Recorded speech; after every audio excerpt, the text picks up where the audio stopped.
up, everyone, and welcome to this Skeptic Bible Study.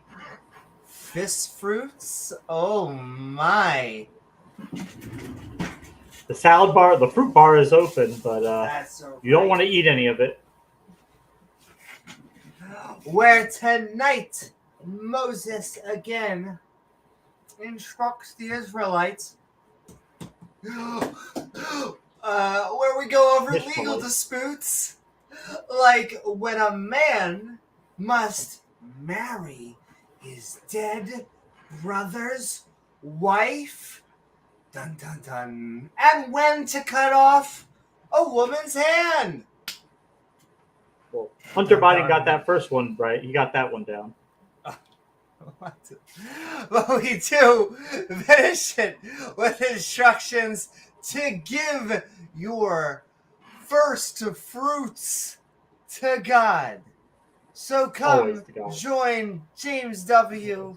and myself, Amy Newman, that's right, as we jump into the book of Deuteronomy.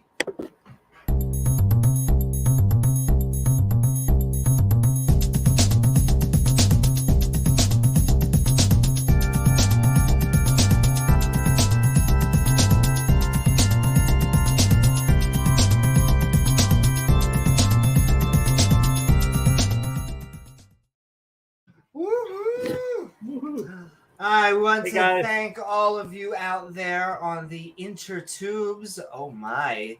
Please don't forget to like, follow, because what's up, Twitchosphere?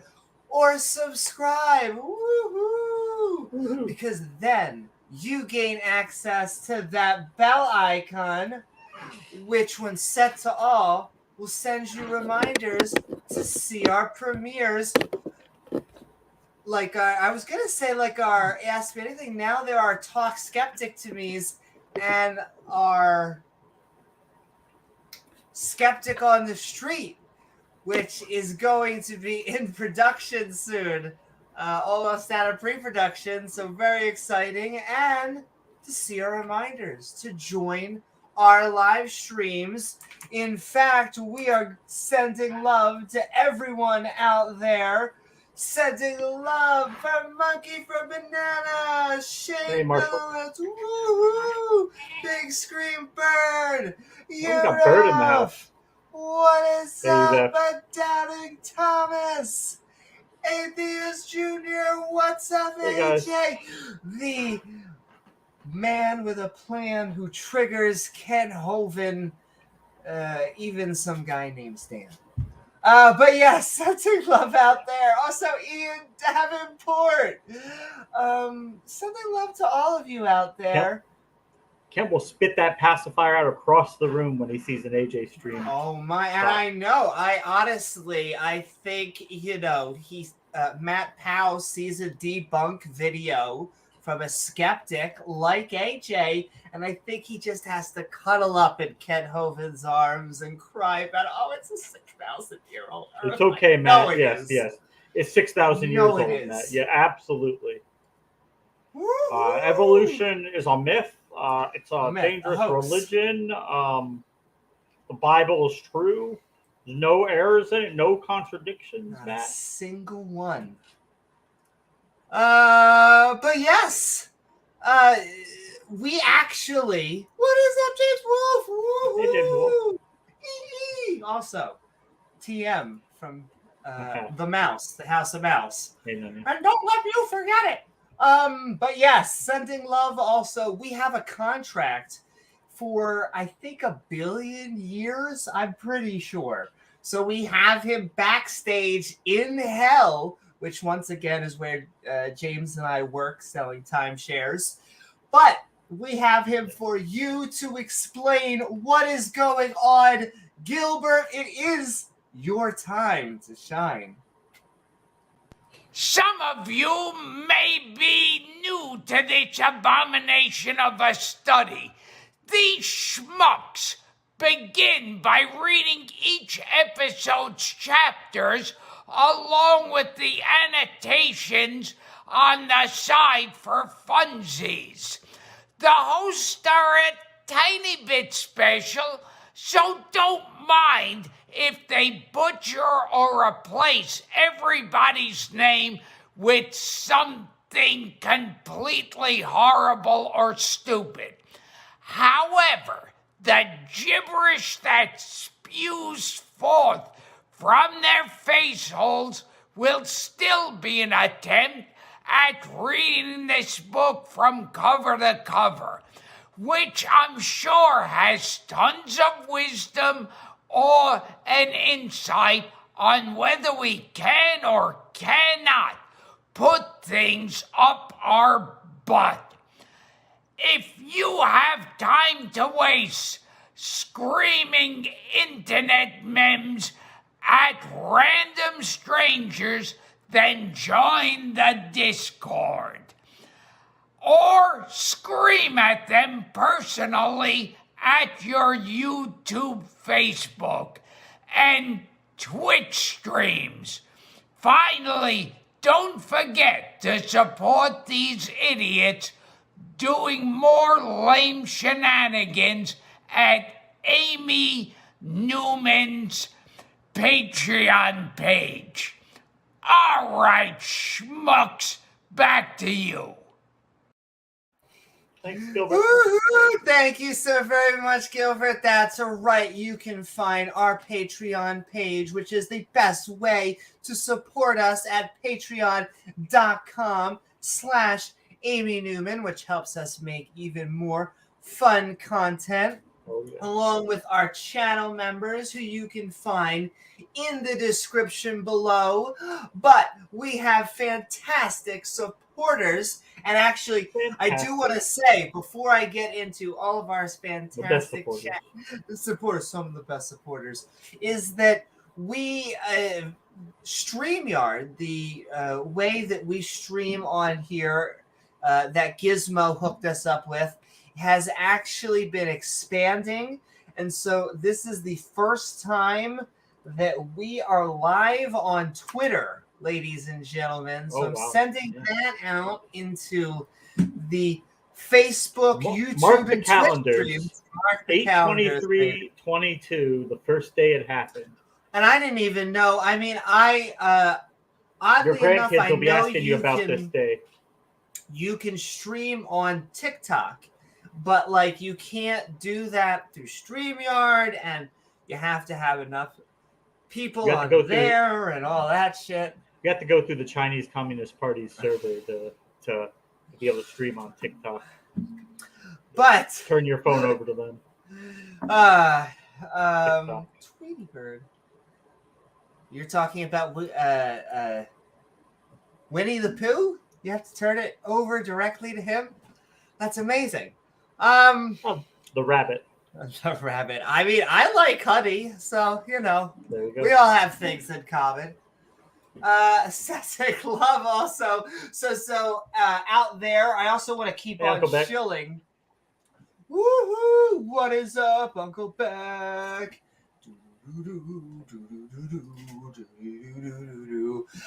For the Twitch that is growing. So if you like that streaming service, you can also join on there. I want to be redundant, so it's going to actually send the Twitch into the Twitch. Once again, though, we just like to show. So sending love out there, and once again, and I'm going to set my clock. We're going to try and do a new 20-minute thing. Like a diet program. Give or take. No, we're already cheating by me not setting the clock. But I can't help it. We're sending love out there. There's been so much fun. I watched that whole debate with Mark. Dinosaur debate? Dinosaurs. And I didn't get to watch it yet. Oh, Mark destroyed him. Like, I'm absolutely. Sure and it quickly became like about dragons and giants and just everything else. And as Mark pointed out, he was kind of even admitting that there could be dinosaurs. It's just that they were dinosaurs from a few thousand years ago that we call dragons. But they don't exist because dinosaurs don't exist. Don't look into it too far. But Mark, really, just a convoluted maze of ad hoc explanations and conspiracy theories and rabbit holes and more strange explanations, and Well, it's just conspiracy theory after conspiracy theory, and I just have to say that if you are going out there and you're just telling everyone else that their beliefs are a myth, and then the next sentence out of your mouth is, but about dragons and giants. Well, of course, we all remember Rose 777, her famous comment that she looked at toy dinosaurs and she doesn't see how the boy dinosaur could get it inside the girl dinosaur to make baby dinosaurs. So therefore, dinosaurs never existed. Damn. I mean, James, she has a point. I mean, look. It's just the ergonomics. There's nothing there. There's nothing there at all. She may be onto something. Yeah. You look at toys, but I mean, that's kind of like their logic. Like, go to the university, fire the entire biology department, bring a bunch of little kids in there, and ask them what animals are related to each other based on their opinion of what looks like similar. Argument, I'll draw a picture and ask a bunch of kids if this looks like it's legit. Does this sort of look like this? Right. So the people who know the most about it, get rid of them, and we'll bring in the people who know the least about the topic. Yeah. And then they'll agree with us because they don't know anything. But also, sending love. And Prince Charles is a dragon, yeah. Oh my God. Yo, he said that Prince Charles was related to the Dracula, and he highly implied that, like, it wasn't like the metaphorical one. Like, we had to get stakes ready. He's a shapeshifter, a shape-shifting reptilian, yeah. I know. He also, he totally went shapeshifter. Like the one guy who actually broke into Buckingham Palace. I think this was in the 90s because he heard about David Icke saying they are all reptilian shapeshifters. He actually broke into Buckingham Palace and got alone with the Queen for like an hour before security realized that something was not right. And fortunately, he didn't hurt her or anything. She probably just had a nice cordial conversation with, no, I'm not the lizard. I'm not. I promise you, I'm not a lizard. I'm not going to eat you.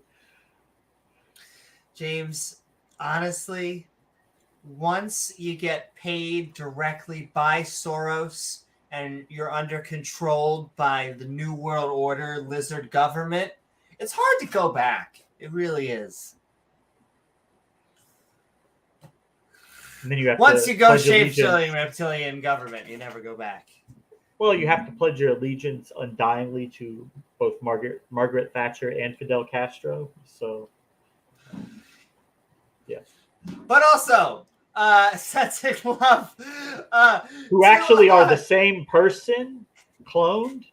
Margaret Thatcher was Fidel Castro in drag. And somehow JFK is somehow in the mix. Somehow. Plus the person who killed JFK altogether. Yeah. But yes, sending love to the wonderful, the fantastic. I've been lurking over there.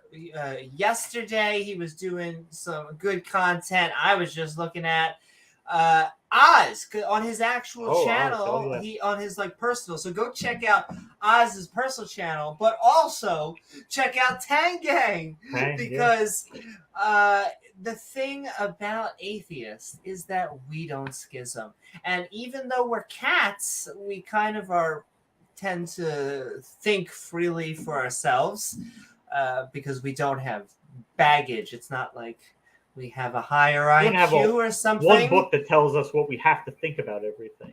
Yes, it's just we're freed from dogma. This, like, man, it's like, I don't hate gays, but, like, this holy text says to, like, kind of hate the gays. So, gotta get those stones ready. You argue with God? I mean, Yeah. argue with the deity about it? Well, he's the guy you get all of morality from. No, it makes total God's sense. fine with that. God will just bring a few more stones to the party. Oh, hey, exactly. you don't like what I have to say about them, do you? Huh? Well, if you run out of stones, I can just poof some rocks out of nowhere. Yeah, I'll just poof some rocks out of nowhere.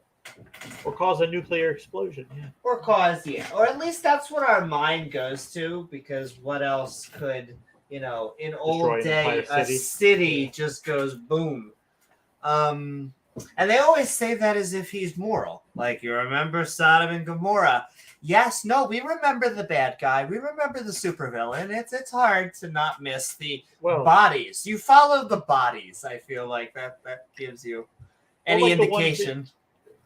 Video you sent, that you showed me like a few weeks back, and it was this pastor saying like, oh, like in America, we've gotten so many preachers, we've gotten so many, everybody knows the word of God, and we have such a more advantage than Sodom had, because they didn't have Bibles, they didn't have all the preachers like we have today, but God still rained judgment down on them. But we have all this stuff, and we still reject the word of God. And that's an important thing to note. It's not that people haven't heard the gospel. It's not that they just don't know what Christianity preaches, that they don't have access to a church, they can't go talk to anybody about it. No, we have all that. We just reject it. We don't want it. Thank you. Yeah. Thank you. We'll pass. Thank you, but no thanks. Yeah. I also want to give a shout out. I feel like I want to name this argument, even though it's a well-known, which I see Highly Skylar, intellectual, a deist, often use the evil babies.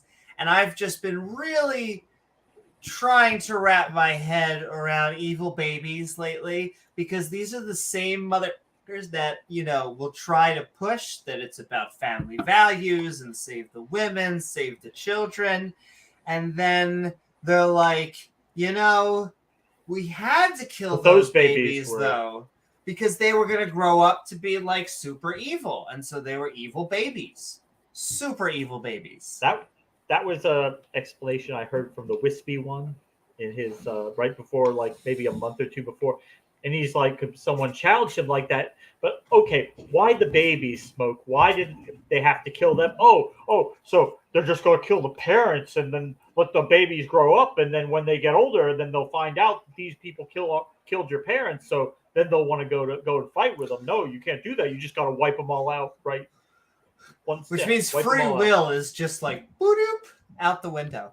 Well, absolutely gone. Yeah, at this point, but yes, you can't really tie the. But sending love once again to Oz from Tang Gang, sending love to the entire Tang Gang, sending love to the Queen of Production, Jena, sending love to Biddy Buddha, sending love to Shane the Skeptic, J Mike, just everybody. We just love all of the non-believers, skeptics out there. Sending love to Ian Davenport. Sending love to Ian, who reminds us. I think sending love to Ian Davenport out there. Woo! That's right, AJ. We are on Twitter, man. It's working. Yo, that is so funny. It brought it up today, and I'm like, why not, baby? Let's roll the dice. Today's the day. Today's the day. I would so hook it up to more broadcasts. It now allows you to hook it up to LinkedIn, but that's kind of a little bit random. Maybe I'll get my LinkedIn hooked up there. Have some fun, ladies. HardcoreSexToys.com. Does it stream to there? Oh, we've been streaming on there since the beginning, James. Oh, I'm pretty sure. Okay. All right. Just making sure. But also sending love to Ian Davenport, reminding us that, creationist arguments are kind of silly. Kind of really silly, especially if you're a young Earth creationist. If you're a young Earth creationist.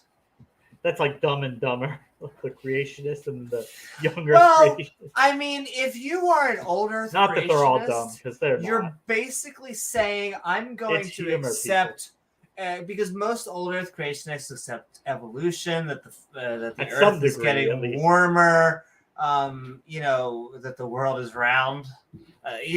We could go through these things, and so it just becomes this intellectual theist versus atheist discussion, maybe even a debate. When it comes to the subjects of like whether the Earth is 6,000 years old, there is no debate. We can have debates where the skeptics can explain what the scientists know, but there is no debate. There will never, as far as we can tell, be, and I say this with 99.999 because there, I guess gravity could be overturned, but it seems like is it that's nope, still works. Not a reasonable position to hold. I mean, not a reasonable. Yes, I would say it actually, we can say irrational. Yeah.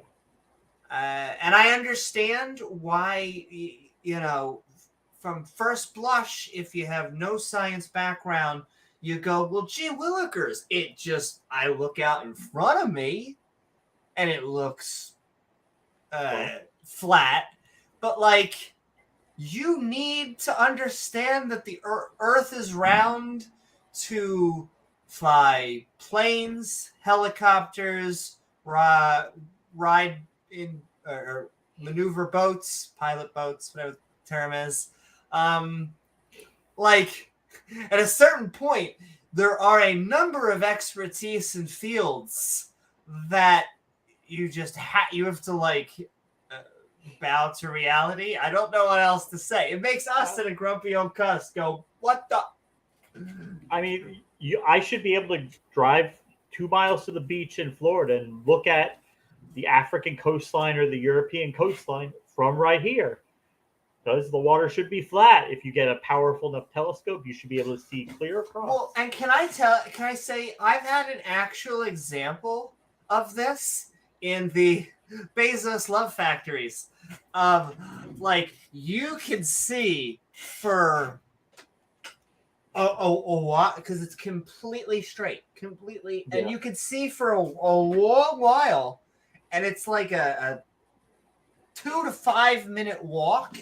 You can see down. That's a far walk. I know 2 to 5 minutes doesn't sound like very far. That's really far. But when you're walking at their pace, it probably is pretty far. And so, jogging. So the fact that we cannot do that means that it is round. The fact that it dips. Or you should all be able to see Mount Everest, right? You go to the tallest building in your area, you should be able to see it. And there's a reason why this is happening. People are like, why is this trending again? Why are all these conspiracy theories? Because it's hard to tell because there's no dust balls. But we are in the Wild West of the internet. When people look back one day, they're going to be like, wow, people just believe complete crazy things because it said, this is totally science.com. And random person is like, well, wow. They actually updated from their 1998 GeoCities that most creationists have. So it looks like an actual website. Fire. Yeah, I know. Oh my God. The fact that Ken Hovind uses those slides are painful. It's he doesn't have anything else. He's got to play the hits. The fans love it. They get all worked up for their slides. Look, you got to play the classics. But sending love to Grumpy Cuss. Sending love to a Diana Smith, reminding us that religion treats women like, unless that's your kink, we probably should not be treating women like goats. That's kind of, What about the women goats, the female goats? The women Should goats. we treat them like women goats? Yes, you should. I think that's okay. You should probably. Okay. We're just saying femdom's okay too. What were we talking about? Sending love, Diana Smith. Sending love, Pat Lowinger. Book an appointment with her. Ladies and gentlemen, we do weekdays, weekends, overnights.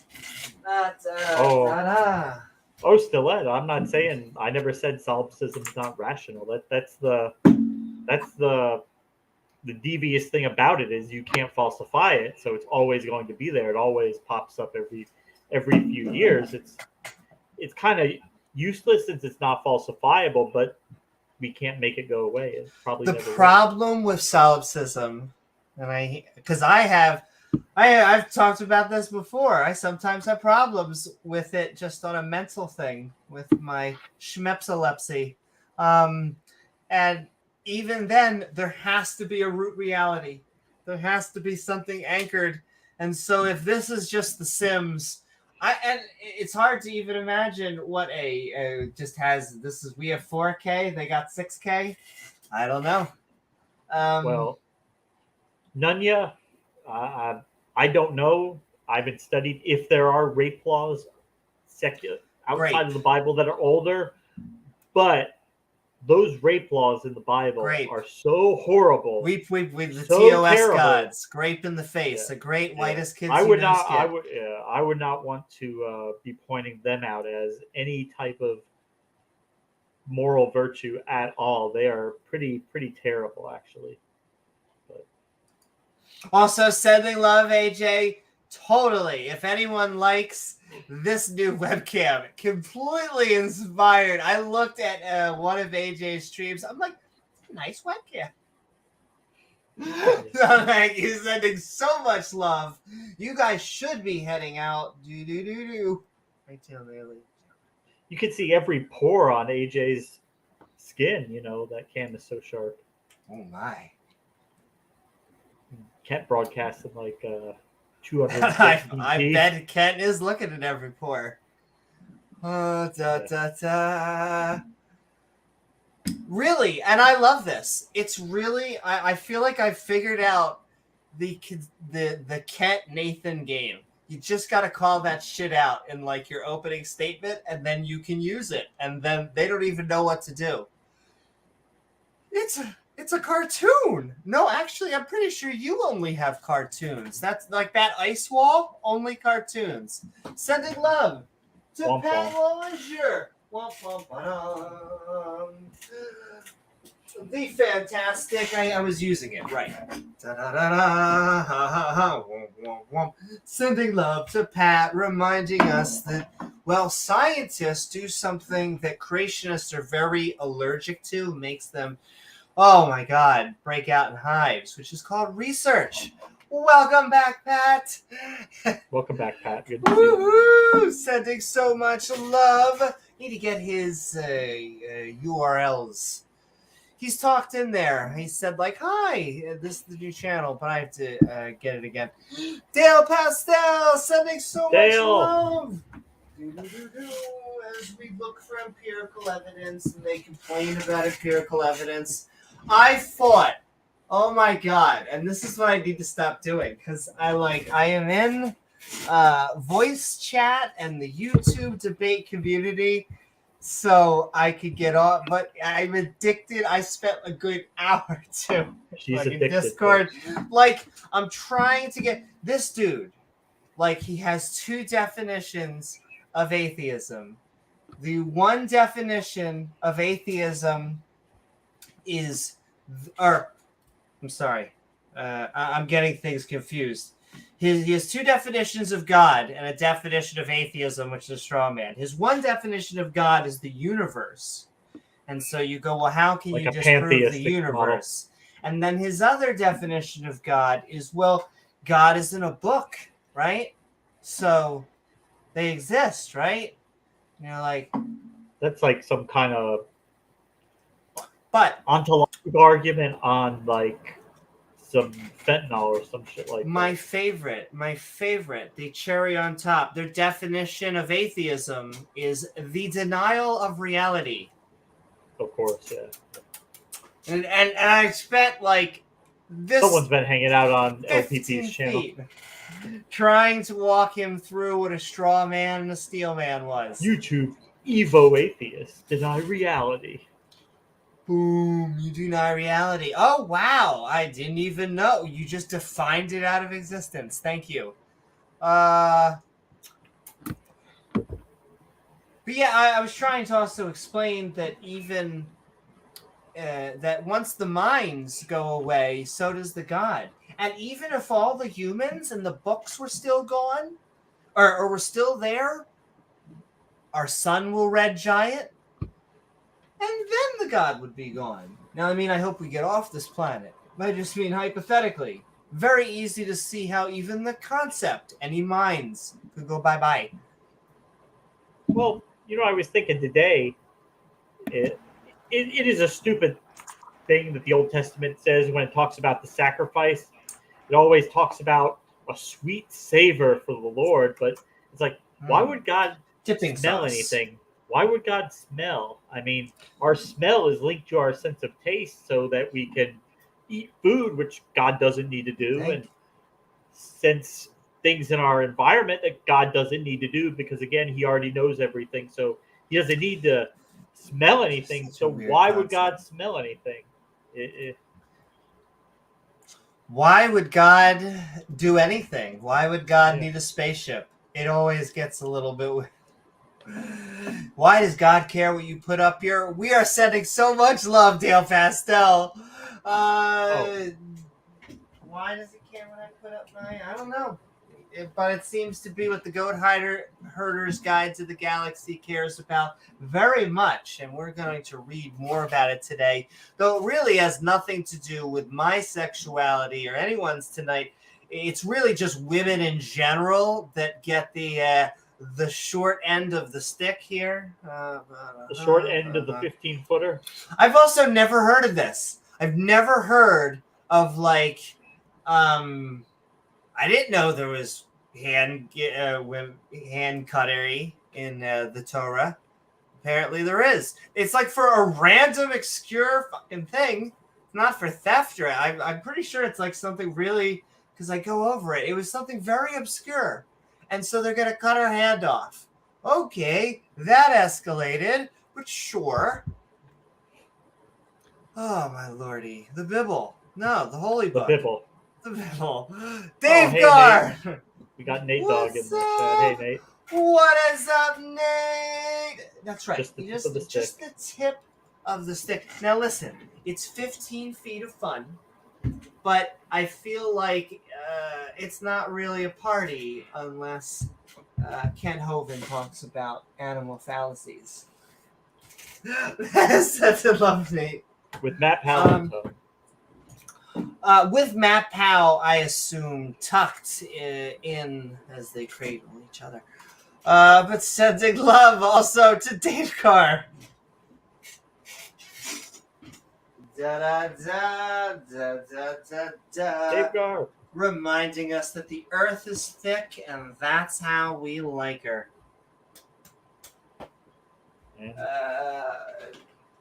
Once you don't again, like it? Too bad. In a few hundred years, they're going to look back, they're going to study this and be like, wow, they believed all these conspiracies on the internet because no one knew how to get solid information.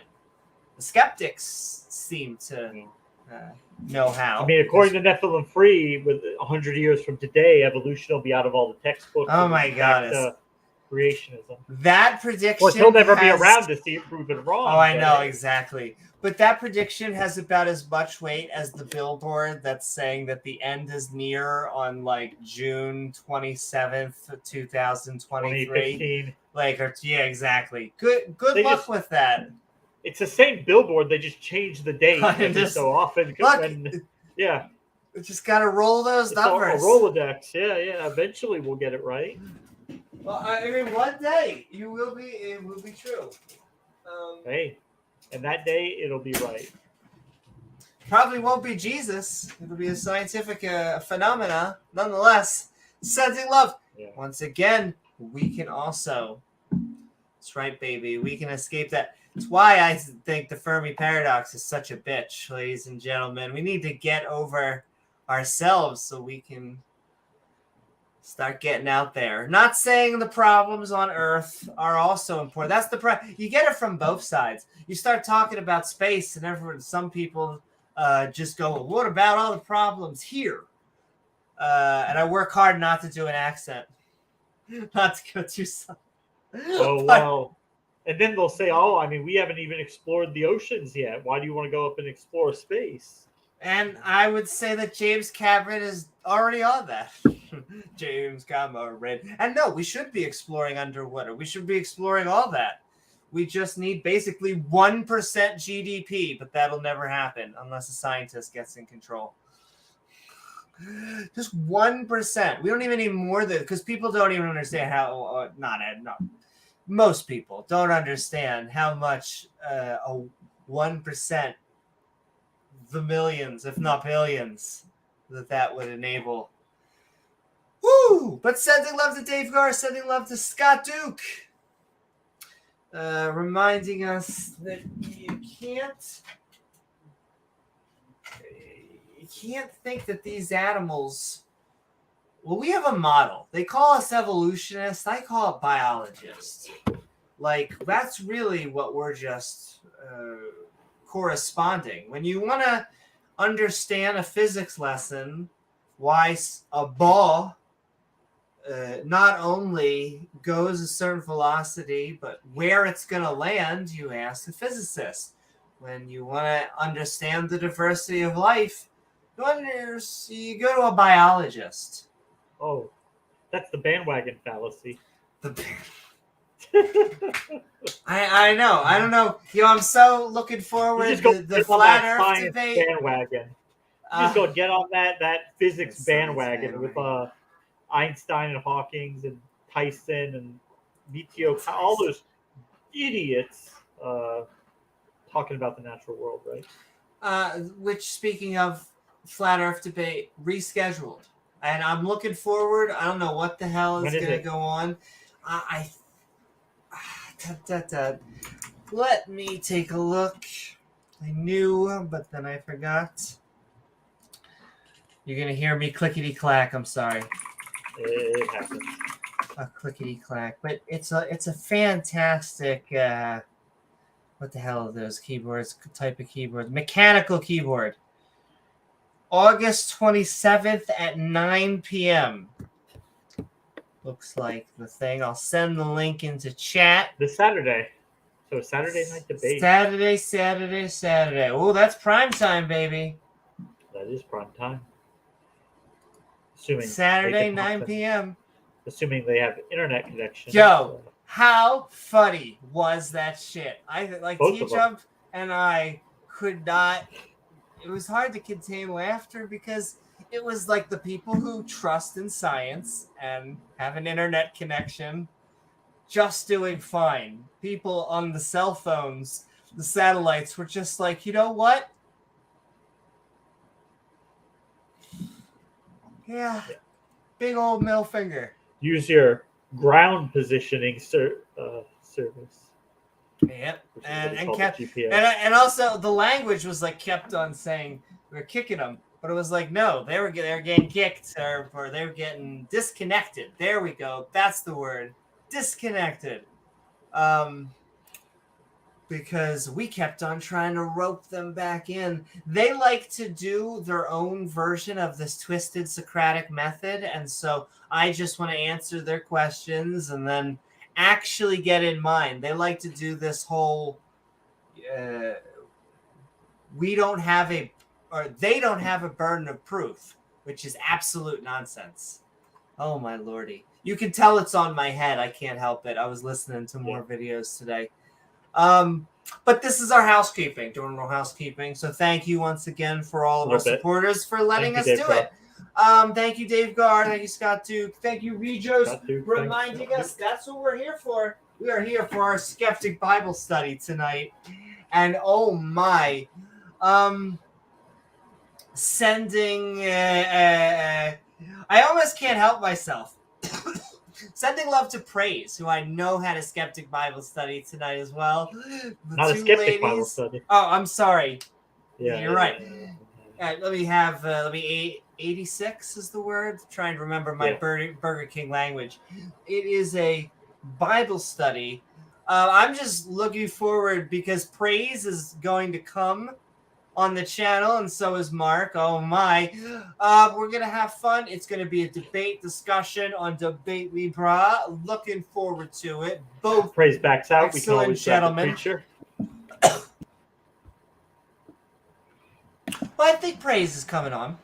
I was on his channel. I was lurking on there, and he seemed like he was excited. Mark seemed like he was excited. I'm sure he was excited. So, how many phallic jokes can we make tonight? And the answer is yes. Praise actually has a live viewer. That's an accomplishment. At least one. Look, I am just sending love out there. One out of his 12,000. Because the Bible can, it's just chock full of wisdom and excitement and.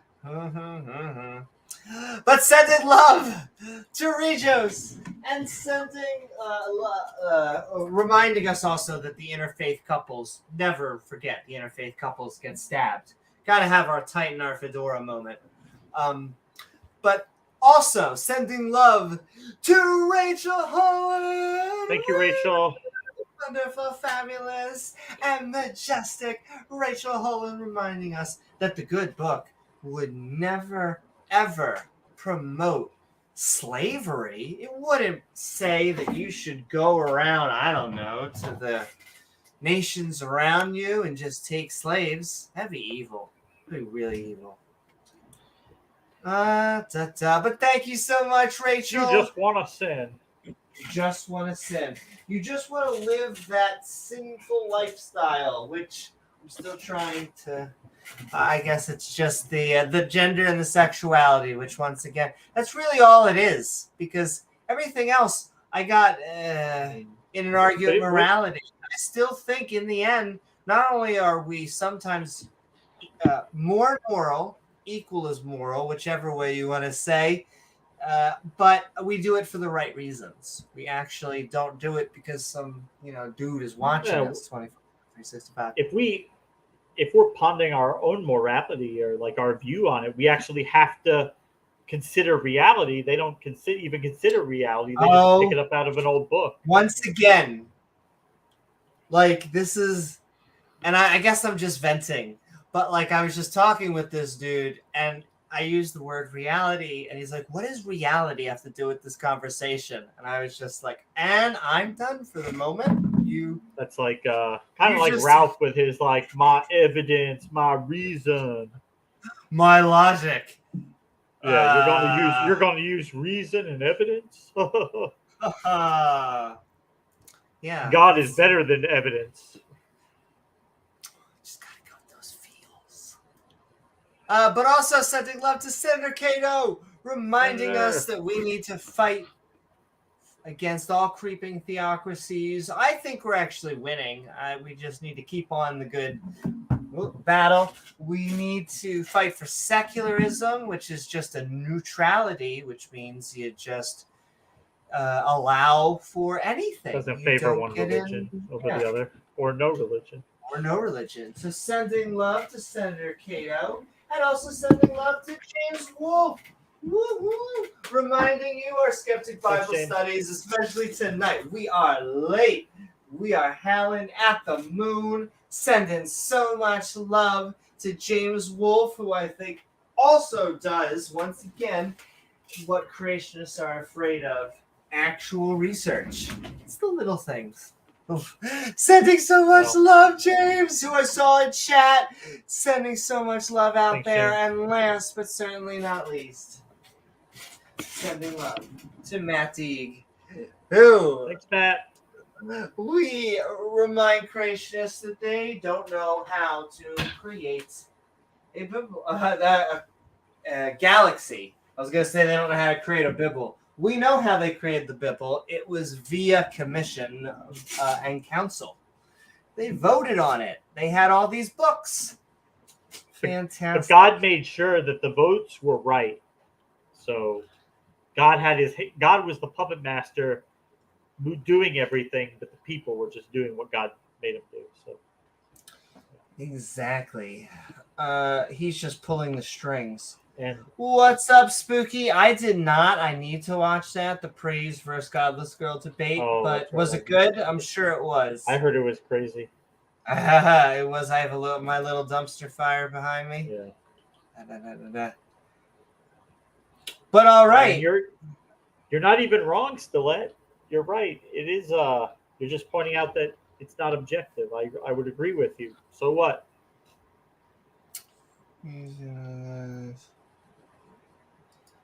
Well, I always go back to I'm situational.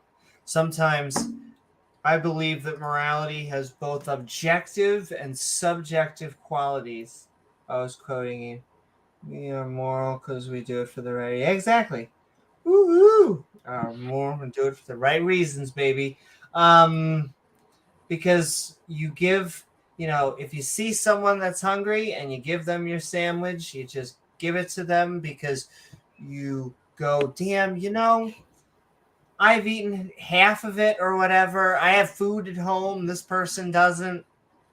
They would get way more satisfaction out of just this little amount of food than I ever could. The debate was fantastic. Hells yeah. I'll check it out. What's up, Norfolk? You need a cookery program. Thank you. I can't help it. I naturally mime. And so with all of these props, I just get super excited. And you could see that also in the debate. I can't help myself. But I'm so excited. I just want to refine my opening a little bit. But I basically have an article that is like from a journal that says an article from a journal. But I have it says that YouTube flat earthers have a correlation of low science intellect, but a overall number of high conspiratorial thinking. And so no shocker there. So they know the least and believe the craziest things, right? Yes. And so especially the one who you talked to last time who doesn't believe in God, but he brings up the Garden of Eden story as if it's an actual real event. But no, don't make it like I believe that. I just mentioned it, but no, I don't believe in all that. Yeah, totally. Totally makes sense. But I just want to send love once again to all of our Patreons, all of our channel members who you can see in the description below, and you can also join at that big old red button, which gets you some cool emojis and evolving badges if you want to trigger some creationists. I'm so happy I'm seeing people's badges evolve, and it's so fun. But also, during our Skeptic Bible studies, we try to greet everyone on screen, try and say hello. However, we're looking to pour some water on this dry text. So if you want your specific thoughts, questions, and all one-liners read out loud, help us find your comment by tagging James W. or at James W. or myself in chat at Amy Newman. After the chapters are done, we will be switching into an open mic so you can tell us about all of the wisdom we just experienced face to face. All 16 ounces. And hey, if this is your first time to the series, you may be asking, what version of the Bible are we about to read?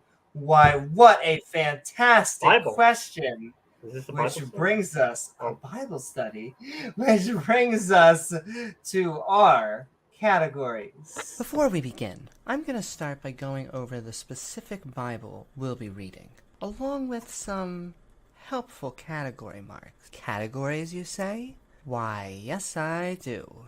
You see, we're going to be reading from the Skeptic's Annotated Bible, an entire King James Bible lovingly fawned over by a skeptic who decided he would add his own notations. These are little flagpoles of sanity put in use to remind us that, hey, maybe slavery is evil, including categories like absurdity, injustice, and cruelty, but also a good amount of intolerance, contradictions, and conflicts with science or history.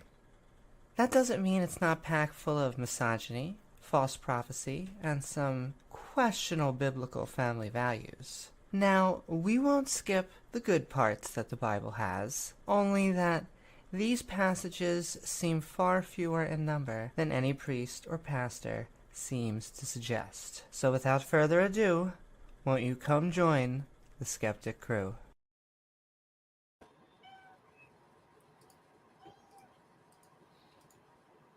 Woo-hoo! Right. Actually, We made it. yeah. Also, Penelope is here to do the Bible study with us. Hey, she wouldn't be here if God didn't make them take the cat kind on the ark. That's right. She would still be a vegetarian. And I'm actually going to take a drink. What is up, everyone? And welcome to tonight's Skeptic Bible Study. On the previous episode, Conjugating with the Lord, Divorce, and More Laws, Moses talked about the congregation of the Lord, divorce, and a show, stealing, favorite, a bunch of more laws.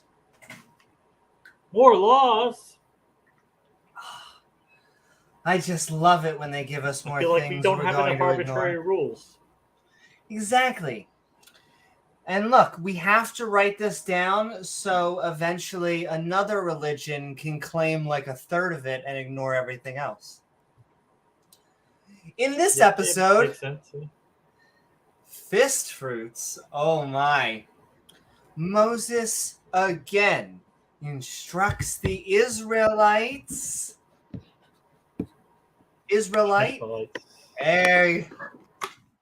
I'm sorry. Over legal disputes. Felt like I had to burp. Wait, hold on.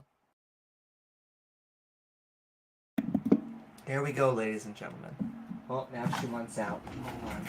It's a cat-driven show.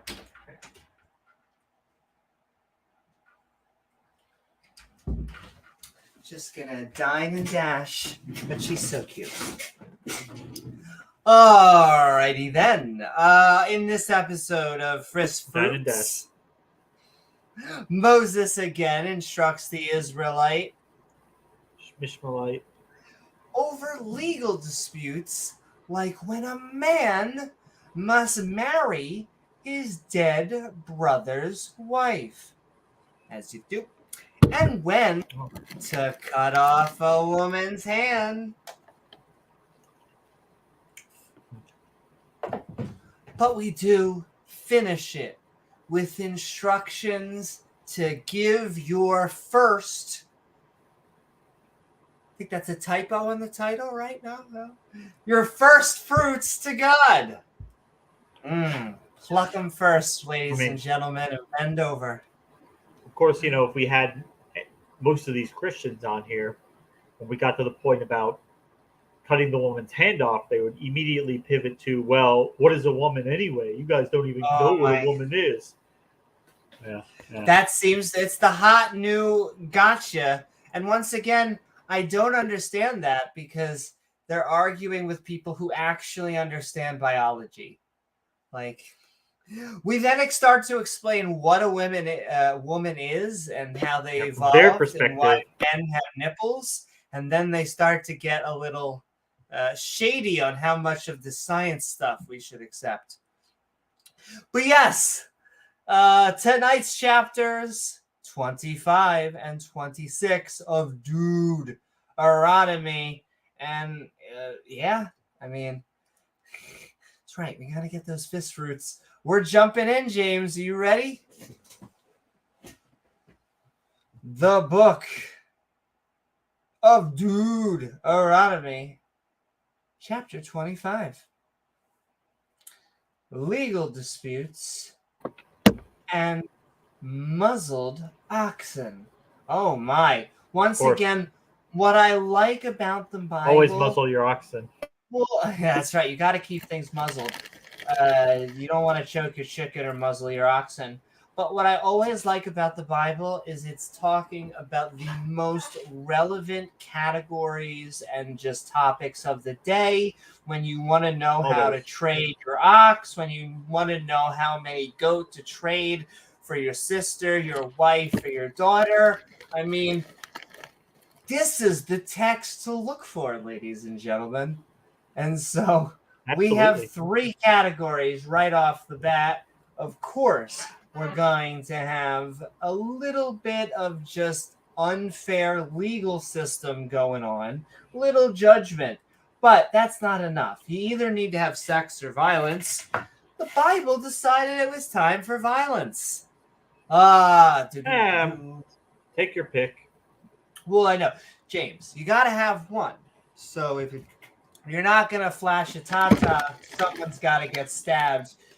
This is the Bible. But yes, also in between here, for whatever reason, is something good. We know there's 2 bad things and a good, but we're going to say it, ladies and gentlemen, because we do not cherry pick. We go in order. And with that, we're jumping into it. The book of Deuteronomy, chapter 25, legal disputes and muzzled oxen.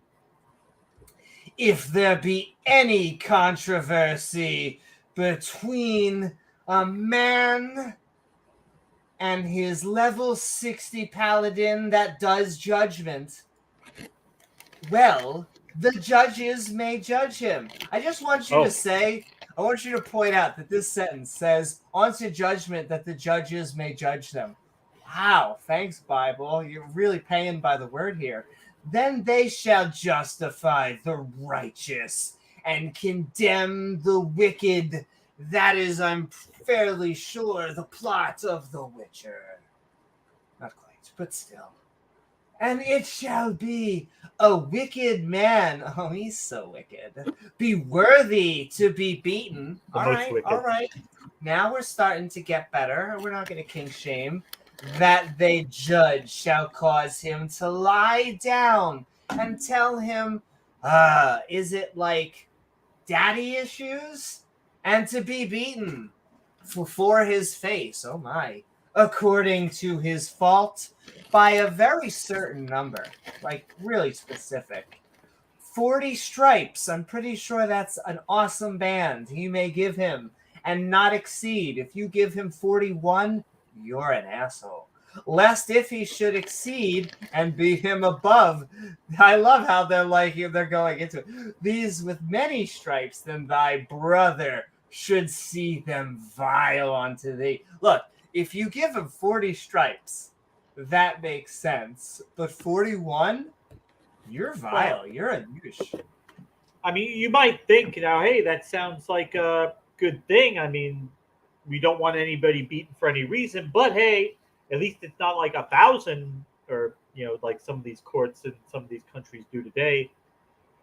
Well, I could already see apologetic. Like, you just go up and you're like, well, the other religions of the time said 60 stripes. Wow. Cool. Well, this is what, like, when the Continental Congress voted, they first set it at 39 like this, and then they said that was not enough because the soldiers, because in the British Army, it was up to 500, but 39 was not enough to get the soldiers. They'll just take it. It wasn't back then. I mean, today it would be extreme, but back then it wasn't that big of a deal. Unless So you're in a Washington- specific kind of bar, then it's Okay. actually what? There you go. But Washington got him to raise it to 100, but then he asked for more, and he basically said, like, look, if we give 100 lashes to this person, other person did something worse, we can still only give him 100, so we're going to execute him because we can't give him 200. So basically, they're saying if they deserve more than 100, we're just going to have to execute him because you won't let us give them any more. At that point, his body is all lashes. Thou shalt not muzzle the ox, because he'll be like totally pissed off when he treadeth out of the corn, the entire children of the corn. All right. What did we just read? I don't know. Moses can actually, excuse me, sponsored by Sugar Water. Moses continues his instructions to the Israelites, saying, if there is a controversy between men, judges will justify the righteous and condemn the wicked. If the wicked man should be beaten, the judge will make him lie down and be beaten. 40 stripes may be given, but no more. And don't muzzle an ox while it treads the corn. So random. I like how that's just snuck in there. Don't muzzle that damn ox. Like, you can just tell that this is made by men. Lover. Because there's no way that this and this was written either by the same guy or at least while he was tripping at the same time. Because it's just so Definitely random. Not. Why? It's written like a political It was edited document. over the years, so they would just insert and take out. Yeah. Just shove it in there. Also, that's what he or she said. All right. Once again, there's just so much stuff in the Torah, the Old Testament, that I had no idea. And this is one of those passages that I just don't think that they read in Bible camp. But hey, Jesus camp. But let's talk about a man must marry his dead brother's wife, or she will spit in his face. Hashtag.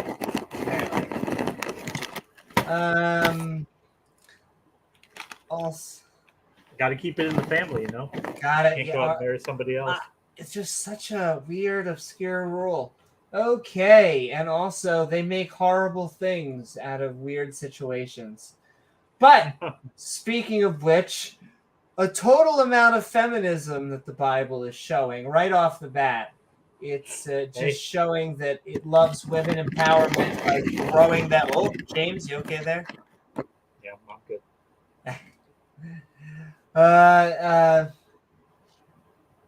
But also by throwing them in the gutter, but also that it loves sex. That once again, you either have violence, it wants you to have sexy time. Well, if you're not going to have violence, I like sex. That's from Idiocracy. I like sex. I like sex. Yeah. Welcome to Costco. I love you. But also we're going to have a good time, because when I think of the Bible, I think of a barrel full of laughs. You're just having a good time. Everybody is smiling, Definitely not the people that we're about to talk about, but everyone else is having a good old laugh. And finally, well, it's more injustice, because that tends to be what the Bible does. Yay! Yay! A man must marry his dead brother's wife, or she will spit in his face. Deuteronomy chapter 25, passage 5. She will spit, not swallow. Exactly. Listen, maybe she wasn't in the mood. I understand, though. I will say I am good on my knees. I'm just putting that out there. If brethren dwell together, it will be totally hot, and maybe it'll be a little bit yowie. Can't the women have something for once? Maybe cleaning the outhouse, I guess. I don't know.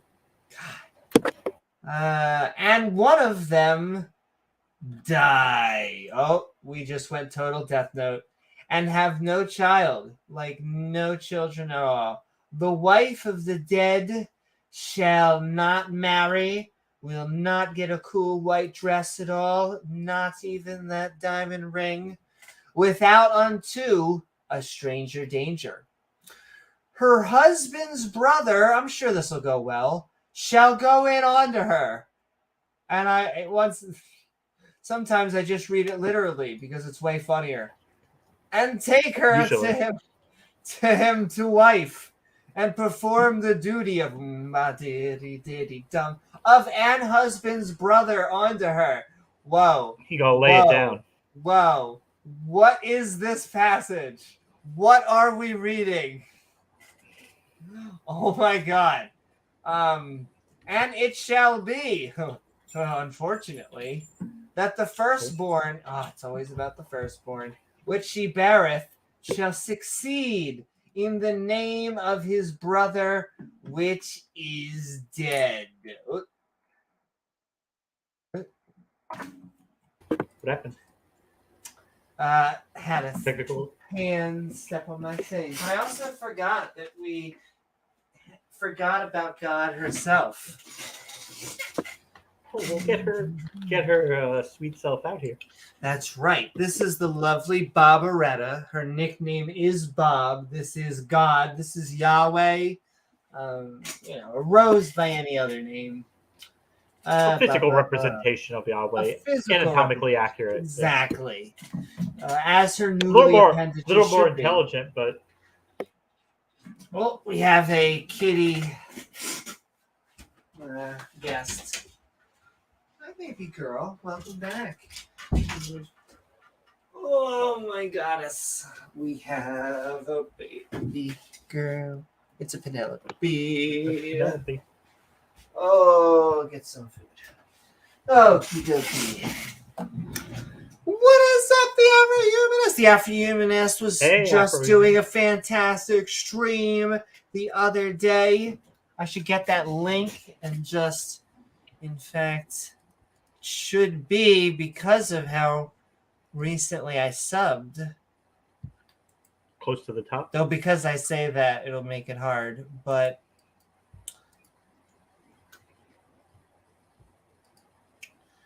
gosh darn it. Just because I said that, now everything... Wait, no, I found it.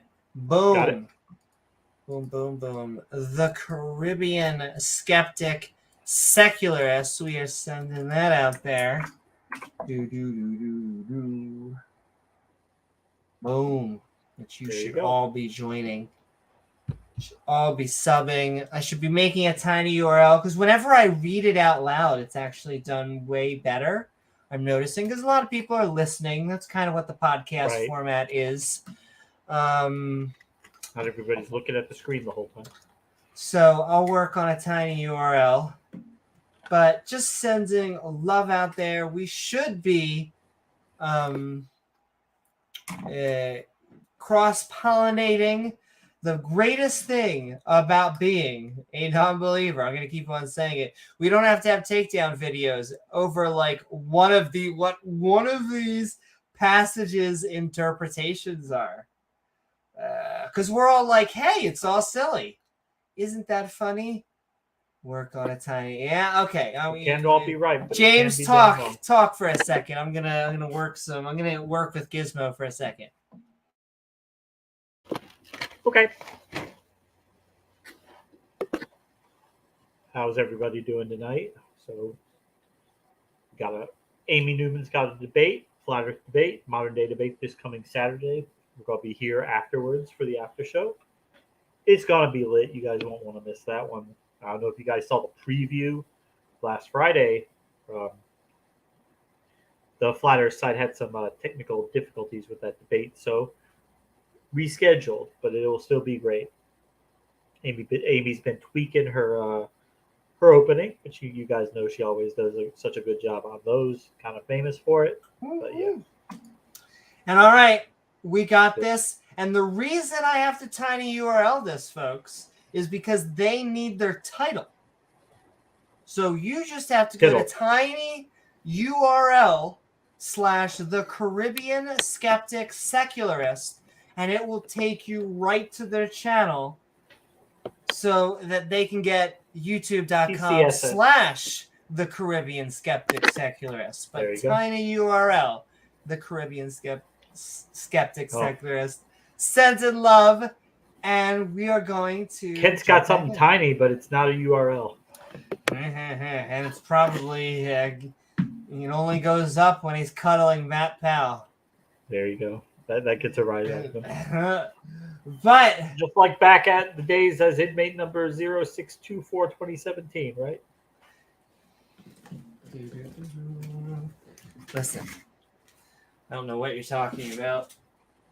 He definitely doesn't view himself. I love the, what do they call it? Sovereign citizens? Almost sovereign tax protester. Oh, you mean you don't want to pay your taxes? Okay, that's a cool name you got for not wanting to pay your taxes. They pay for anything like car registration. That's illegal. Anything that they charge anything for. Sensing love to tiny URL out there.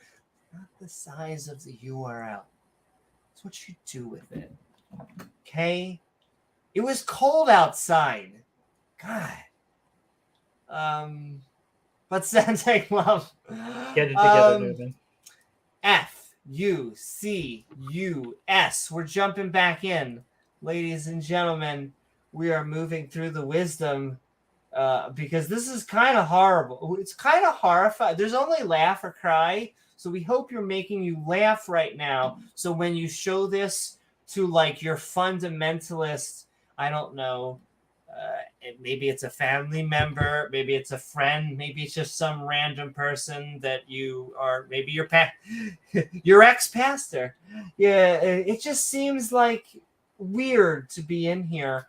Yes, okay, we're going back. Woo! Oh, also, holy moly, or should I just say moly, to the Afro-Humanist is sending in love, and we are sending her love. Thank you so much. Right back. Woo!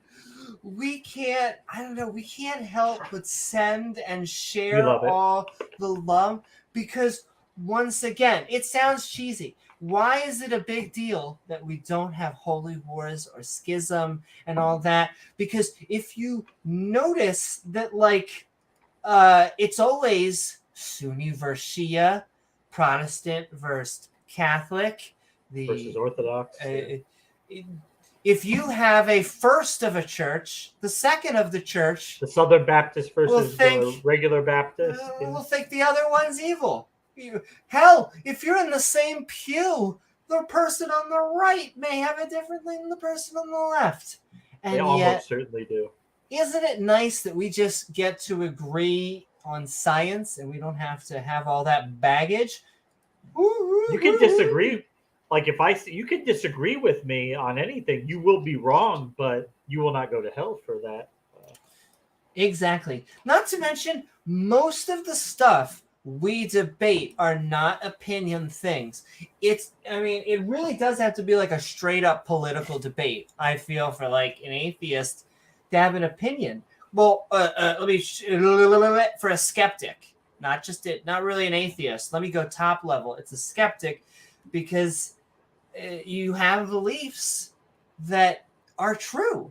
Like, I have no opinion on the speed of light. The speed of light is the speed of light. If there's a rock outside, it exists whether I even exist. Well, and that's the thing. Like, at some level, you can't really choose your beliefs because you can live in denial. You can tell yourself you believe something, but at some level, you either believe it or you don't, and you don't really have a choice in that. I don't think, unless.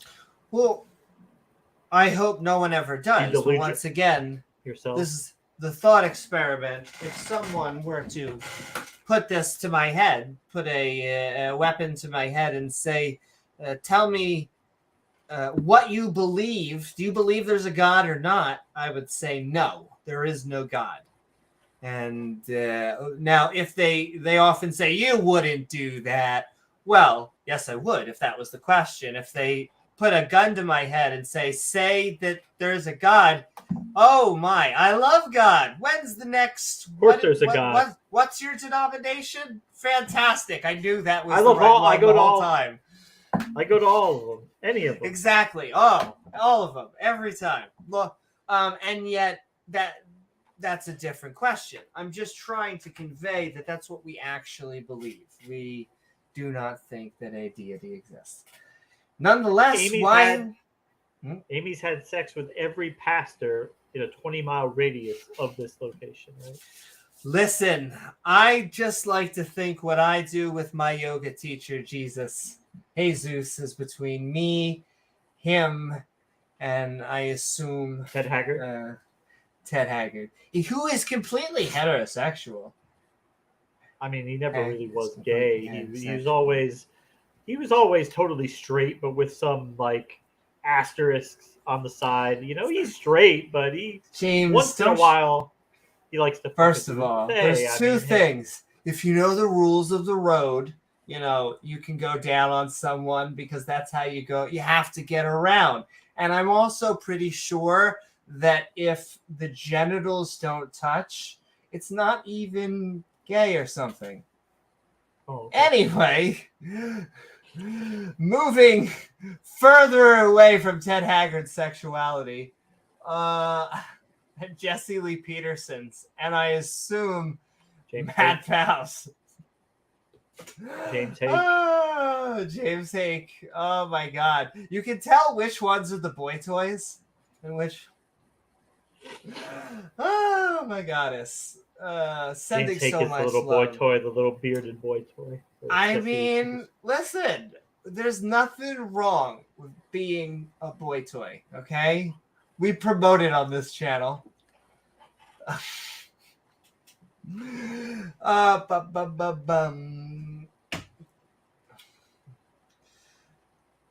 trying to remember where we are because now I'm just thinking about Yowie. Go back up. That's what she said. I think did we even start this? Yeah, we did. We did. Okay. Oh yeah, we were neck deep into his brother's wife. Yeah. Oh my. All right. Refuseth to raiseth. Oh yeah, we're about to get up to what happens if you decide not to be a horrible human being, or the wife is like, that's kind of not cool. All right. What if they don't like each other?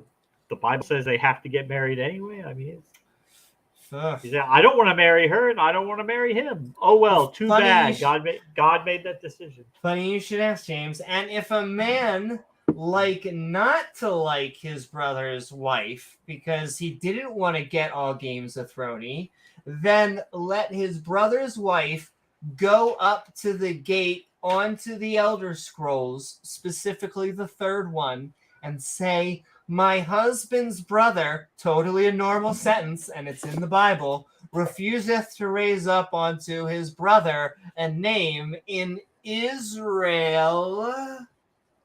Ishmael. Even she, my baby girl, he will not perform the duty of my husband's brother. Once again, a normal sentence in the Bible. Hunter got that down. Oh. It's a mild little. It's a brother. With Beau Biden, when Beau Biden died, Hunter had a fling with his widow. With his cousin? No, Beau Biden was Hunter's brother. Joe Biden's oldest son. He died of cancer, in 2011, and after he died, Hunter Biden had a fling with his widow, with his brother's wife, just like the Bible says. They were keeping the commandment of Deuteronomy. Okay. They're a devout family. I would have to see evidence for that, but no, okay. It was in the media. I mean, yeah. It was. Some people are saying. The best people are saying. All the best people. All Alex the Jones best even people. agrees. Alex Jones even agrees. The lizards agree. But then the elder scrolls of his city shall call upon him and speak unto him. And if he stand to it, you know what I mean, and he doesn't even need a pill anymore, and say it, I will not take to her. You will not pass. You will. We have a staff for that. Oh my. We almost had a prop overload. You will not pass, Yahweh.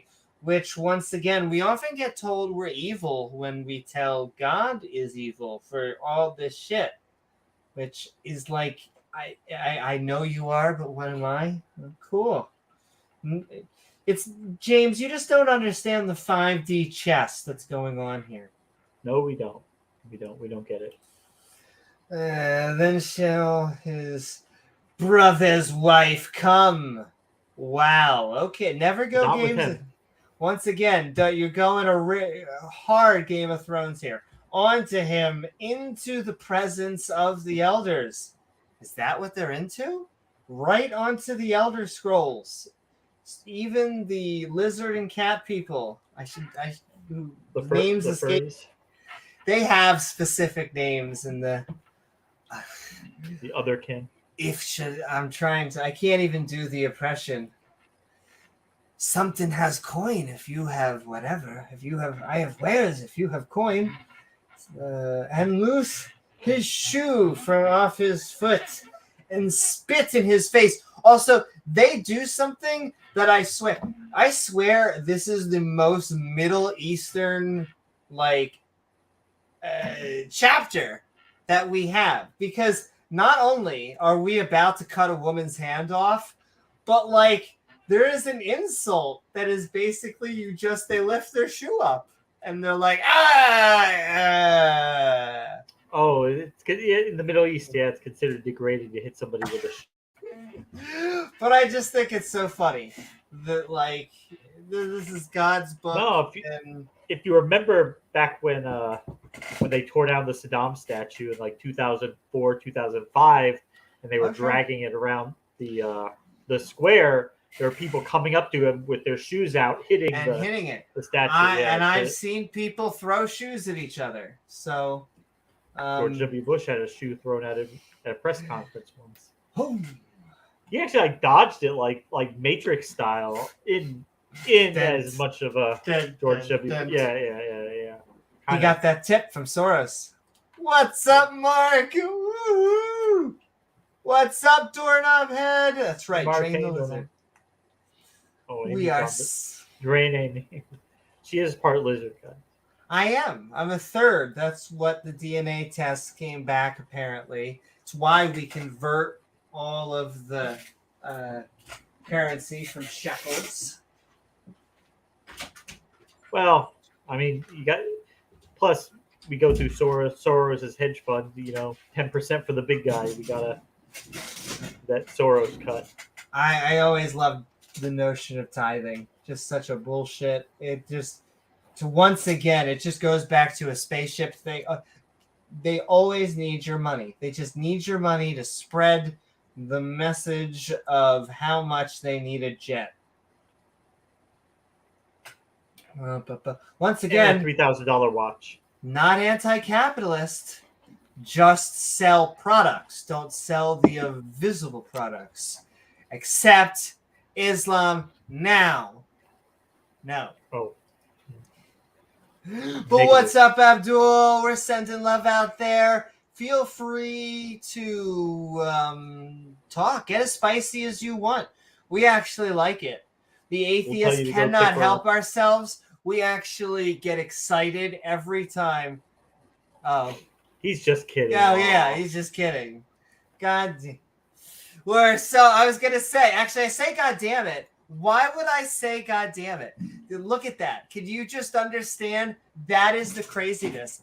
Abdul, I am so happy you're not a theist, but that is how excited that we get. We cannot help ourselves. You remember That's those why I first times probably propose. when you're young, you're a teenager, 15, 16, it goes off real quick at that point. It goes off before it's even started. But yeah, let's keep on moving. Let's do it. And our bodies are ready. This chick's body is definitely not ready, and that's probably the right thing.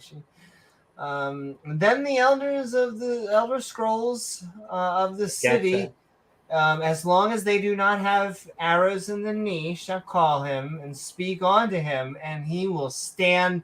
He will not stand for it, but he will stand to it and say, "Ma diddy, I like not to take her."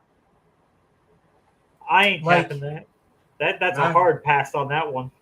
I like basically what it has to be is the woman has to say in horror. He will not. And he will then not the man is like, okay, I don't want to fuck her. And then the elders could be like, okay, you guys don't have to.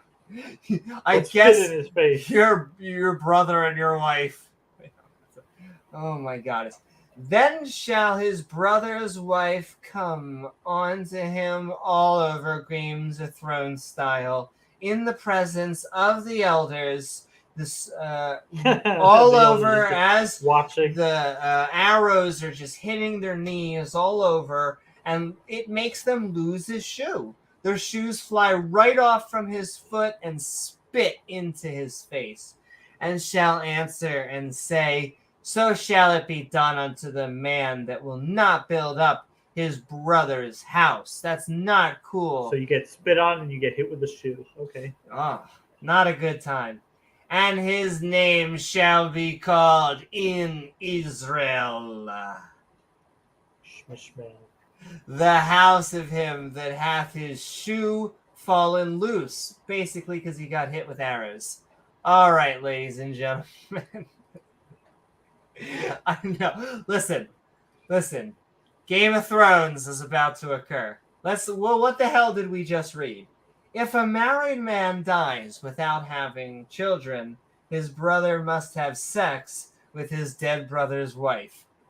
Wow, Bible. If the dead man's brother doesn't want to have sex with his brother's wife, then she will say to the elders, my husband's brother refuses to have sex with me.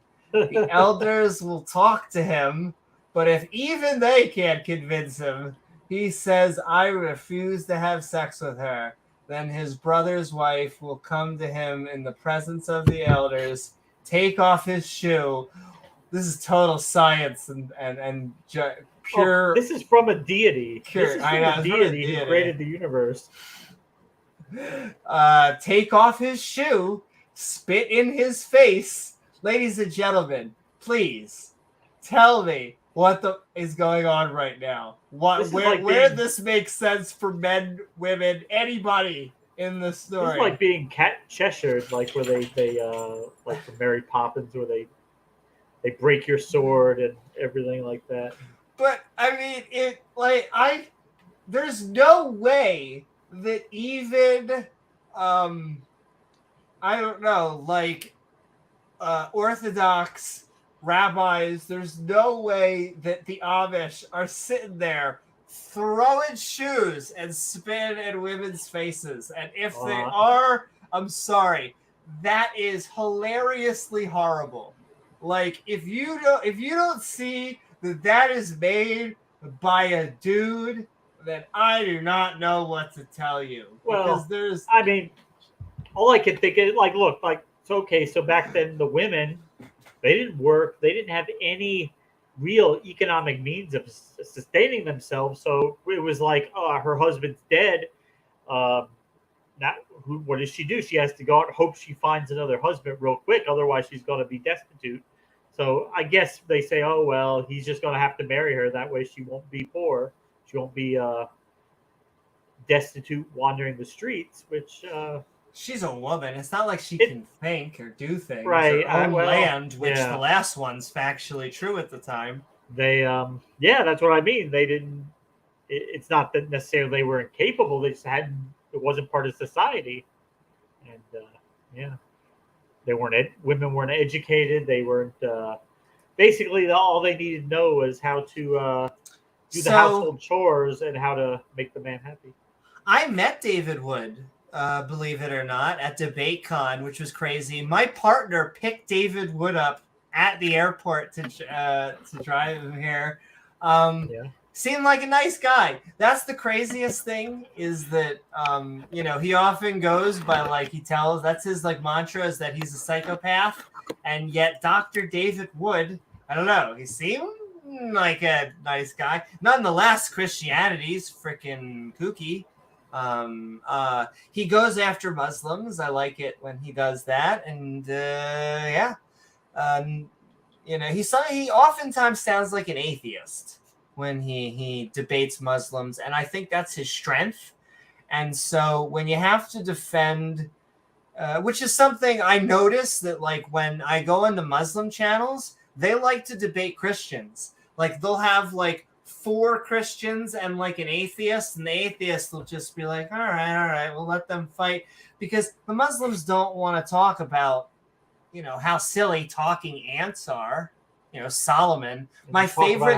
No, seriously, I will continue to say to atheists out there, read 3 chapters. Just pick 3 chapters of the Quran, and because it'll give you so much authority. I hate to say that because half of their quasi authority is coming up and being like, well, have you read any of the Quran? And most people in the West are like, why, no, I haven't. So it could have magical fucking science in there that nobody, Einstein. But if you read some of it, it's, oh my goddess, it is just as crazy as anything in the Bible. Not saying the Bible's more crazy. Not going to go there, because then they start to cry. Then they're like, oh, favoritism and that. And I swear, that is the trap. Ladies and gentlemen, don't pick a religion that is worse. That's what they want you to do. They want you to be like, oh, come on our side. That's the other one that's bad. And so David Wood, he sometimes does. And I see that with Apostate Prophet, though I think they end up doing good work, because in the long run, I think Apostate Prophet is just amazing. And so Apostate Prophet is an atheist. Let's hope that we can get more people on that. He's a good debater. Exactly. He is a good debater. And sending love to all my ex-Muslim brothers and sisters out there, and any ex-Jews if you are out there. I've never met. I'm gonna meet still one. The only one. I know. It's not the Jews in some ways are cheating. They offer too much to secular. I have literally heard like Jews be like, oh, who needs the God? I'm sorry, what? Who needs the God? You guys are the reason that the Christians and the Muslims and the Mormons are in this shtick. And they're like, what are you going to do? What are you going to do? We were just sitting around. We were stoned as shit, talking around a fire, okay? We didn't know thousands of years ago they were going to write. People would actually take this shit seriously. And then there was going to be hyper fundies who have no sense of humor. Yeah. Oh, you think David Wood's not good? Prostate President? Well, tell me why. I'm open to that. I mean, I always look at when David Wood takes basically an atheist approach to Islam, he is not winning Muslims over to Christianity. He's winning Muslims over to secularism, non-belief, atheism.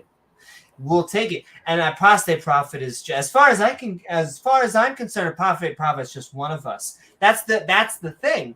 At least in the non-believer community, there is no lines. Just it's where you come from. So I have Materialist Dan in chat, who is an ex-Mormon.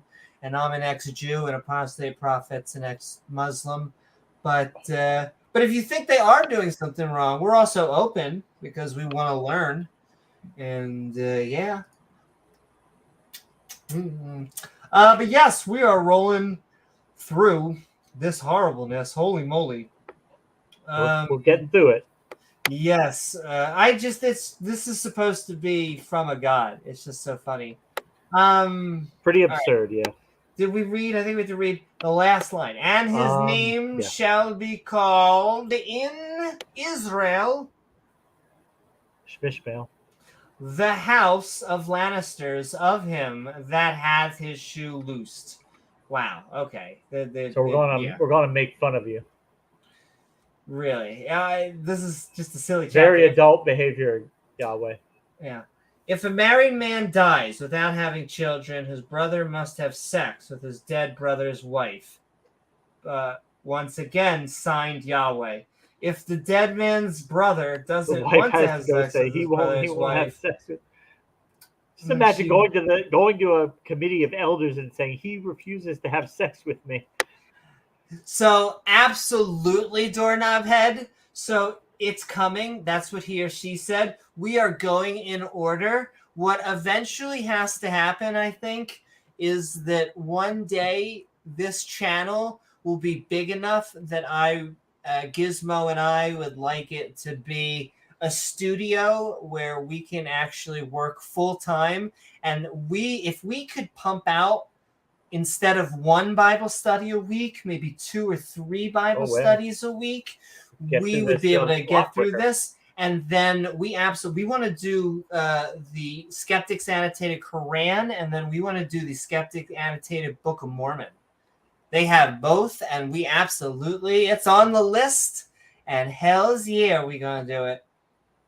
And thanks to all of you. Thanks to, once again, just our Patreons, channel members, super chatters, subscribers, and viewers.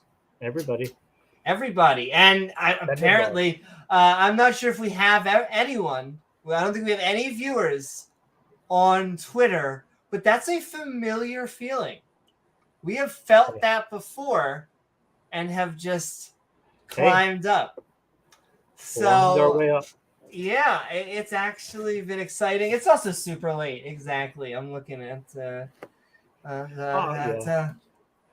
but we're having a good time. I like to think, I'm trying to categorize this. I need to add this. What I want to do is that if a skeptic, a atheist, a non-believer, an ally gets in a fight with a Christian or a Jew or I guess a Muslim or an insert or whatever on a certain portion in the Bible, I want them to have a skeptic Bible version of whatever chapter.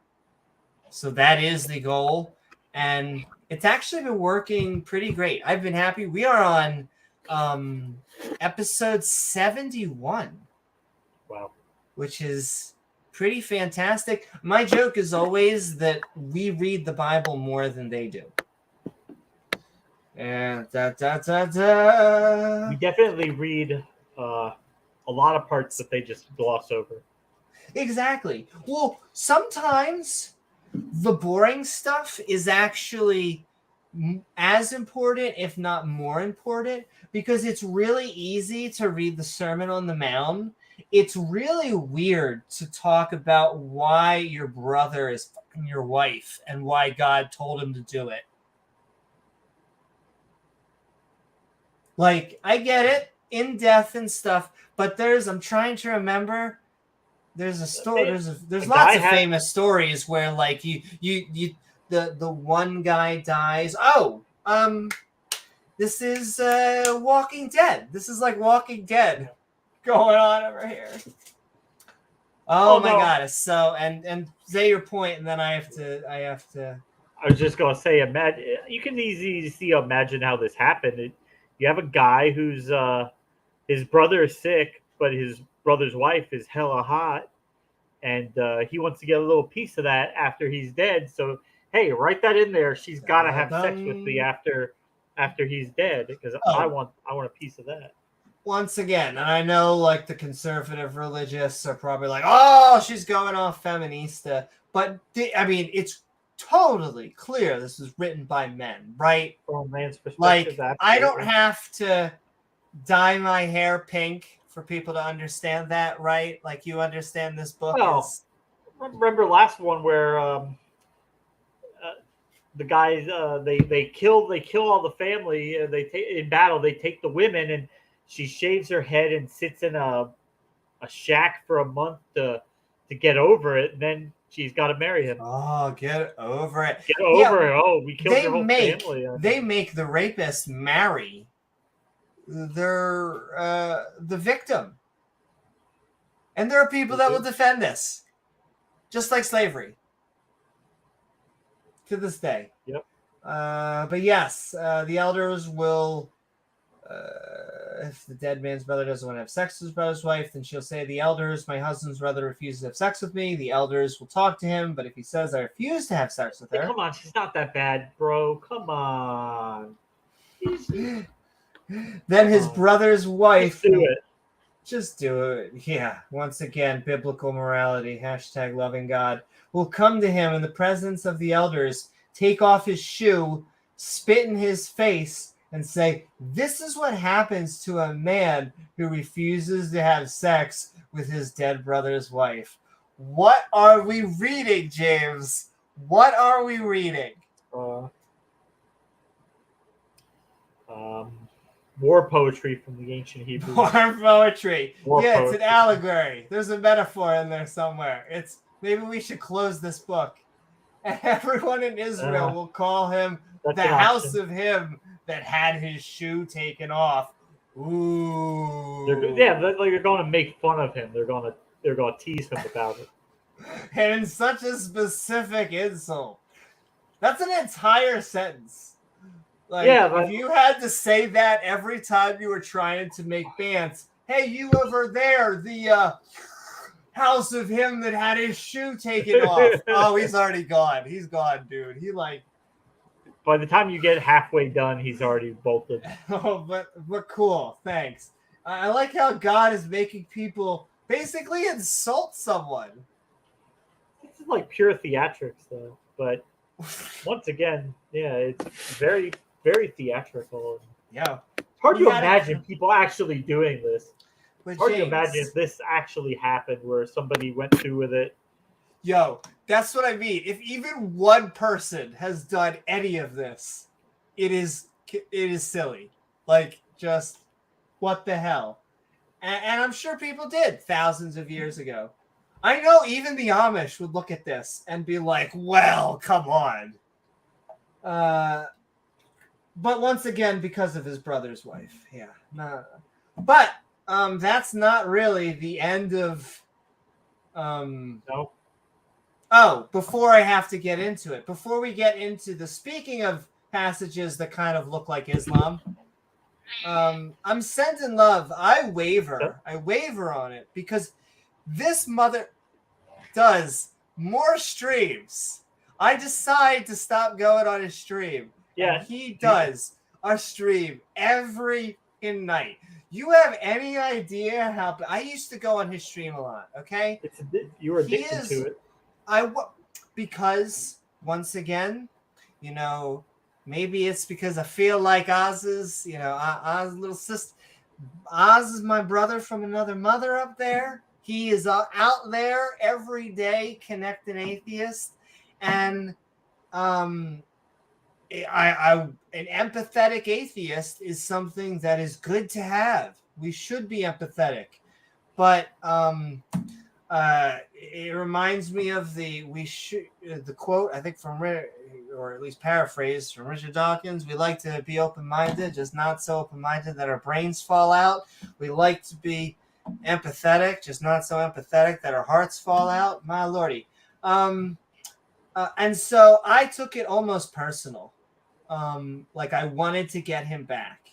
I wanted to, because the Kalam is quite frankly a bad argument. Like, it is them trying to be as deistic as possible, and it's a word game. It's like an equivocation.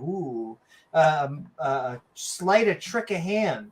And so that's what all of those cosmological arguments. Do you believe in being? Well, how about this being over here? Well, that's not actually the same thing. Being, like existence, and a being. The over here are two different things. And so I used to go on there, but he has since, and I'll keep on saying until I feel bad, but he is now in the wispy maint category of not being. He might not be allowed near Chuck E. Cheese. The games are fun, the pizza's fantastic, and yet just might not allow him through the lines. And so you start to wonder whether those people are worth it, and whether that religion intellectually a lost cause at this point. Well, can I tell you why it would be very hard to get him over? First of all, he is surrounded by 2 or 3 people, his handlers, if not more, that always kind of have him as him, pushing him into, I don't want to say, nobody can try to go the cult word, but nobody can go Socratic on him because they'll shut that down quick. Yes, once they start seeing where the chain is going, they won't let it. Well, and he'll just make some weird claims up, like he believes in evolution, but the humans before Adam and Eve didn't have souls. We are talking about Khalil. We're talking about, he used to be called Justin.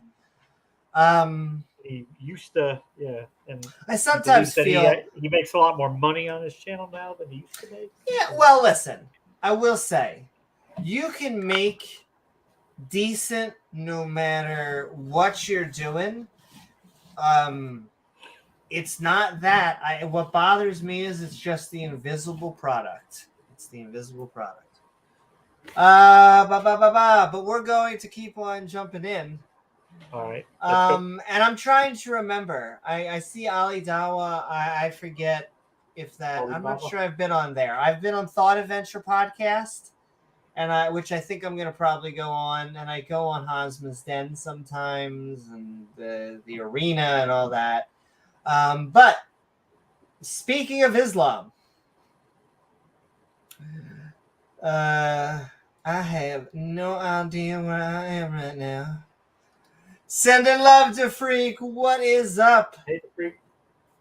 We are just having fun, and we are apparently going into the next chapter or the next section, when to cut off a woman's hand without pity, which I guess implies there is a time to cut off a woman's hand with pity. It seems like a pretty pitiless thing to do to somebody, cut off their hand. But... yeah, but this also just bothers me because we criticize. Well, the atheists can continue to criticize Islam for cutting off hands, but the fact that this is in the Torah, little disturbing. Well, you could say, at least they don't abide by it today, so that is one good thing. Oh, sure. I will keep on saying that forever. That is why I like Jews for the most part. Most of them aren't informed about their religion. Yeah, they ignore 90%. Well, yeah. Well, first of all, they're anti-proselytizing. Jews take the other route. My joke is they're Hotel California. You can join them, but you can never leave. And so, thank you so much to Freak. Sending love, all that back. The Freak. Mazza. But also, just this seems to have skipped my Hebrew school class. Didn't come up, huh? Didn't come up. Once again, another helping of feminism, because the Bible really tends to be a feminist. Doubles down on how horrible to be to women. Which, once again, we are talking about the sexes again. Women. That sack of meat who does the dishes in the kitchen. Yeah. That? Oh, my God. but also a little bit of violence. Because we're about to cut I say a little bit, but I guess if you could cut a woman's hand off, it's going to be a lot, right? Abdul, I'm sending love. We may get different views, though I think that James may, what's it called? May have changed. Sounds like you have softened on him a little, but that doesn't mean that you're a big Hillary fan either. But we're actually all over the place, James and I. That's the weird thing about being an atheist. We are very different. What is that, Mikey Famine? You should all go check out. Mikey Famine was doing a great stream. He was playing some awesome video games where he was also talking and having some deep conversations. So you should go check out his streams. Yeah, look, and see, if you ever wonder, I think, why you see people doing it on YouTube, it's because that's what you got to do for the Twitchosphere. Twitchosphere just loves that game. They love that game content, and it is a great way to get kind of both, because you're able to both have conversations. I've watched, I think, Matt play chess, Matt Dillahunty, while he's had conversations with people. But also sending love to Mikey Famine, but also sending love, Abdul. It helps us as much as I love you, and we're showing tag at James W or at Amy Newman. These are Gizmo's rules, the cat, the producer. But we love answering questions, and we're gonna keep on running down though. But when to cut off, we had. That's not even true, the freak. Well, I didn't even say what was it. Yeah, you have to post it. Oh no! Oh, you've got to freak. I don't think you know who voted for what. I mean, it would be very hard. I mean, just to I could say it out loud, right, James? Yeah. You care? I mean, James voted for Trump at least the first time. So I don't know. Both times? Oh, there you go. James voted. It's not because I love everything he does, mainly because I didn't care for the alternative. And I've only voted twice in my life, and it was against Trump. And so we cancel each other out. So there you go. Once again, that's why we don't talk politics. And some of my views get science. Like, I am very pro-abortion rights, yet I throw... and I don't call it any choice or life or anything. I'm pro-abortion rights, and yet I still think that there's a scientific answer to eventually solve that in artificial wombs. That they just have to want it. The Christian fundamentalists have to actually want to solve the issue, not control people. Abdullah. Oh, thank you so much for the $2 super chat. Woohoo! Do you know who Christian Prince is? That sounds so familiar, and I feel like I've seen his streams in my feed before. He was on like Pal Talk back in the day. This is like 15 years ago, which is I don't know if anybody uses it. It's like a defunct instant messenger chat room service. But he was a Islamic convert. He became a Christian. He's been doing streams for decades now. Yeah, I mean, I'd be willing to talk with anybody, and I'd be willing to also debate anybody, as well as host debates for anybody, because we just are about about anybody. to. Yes, well, just about any. That's true.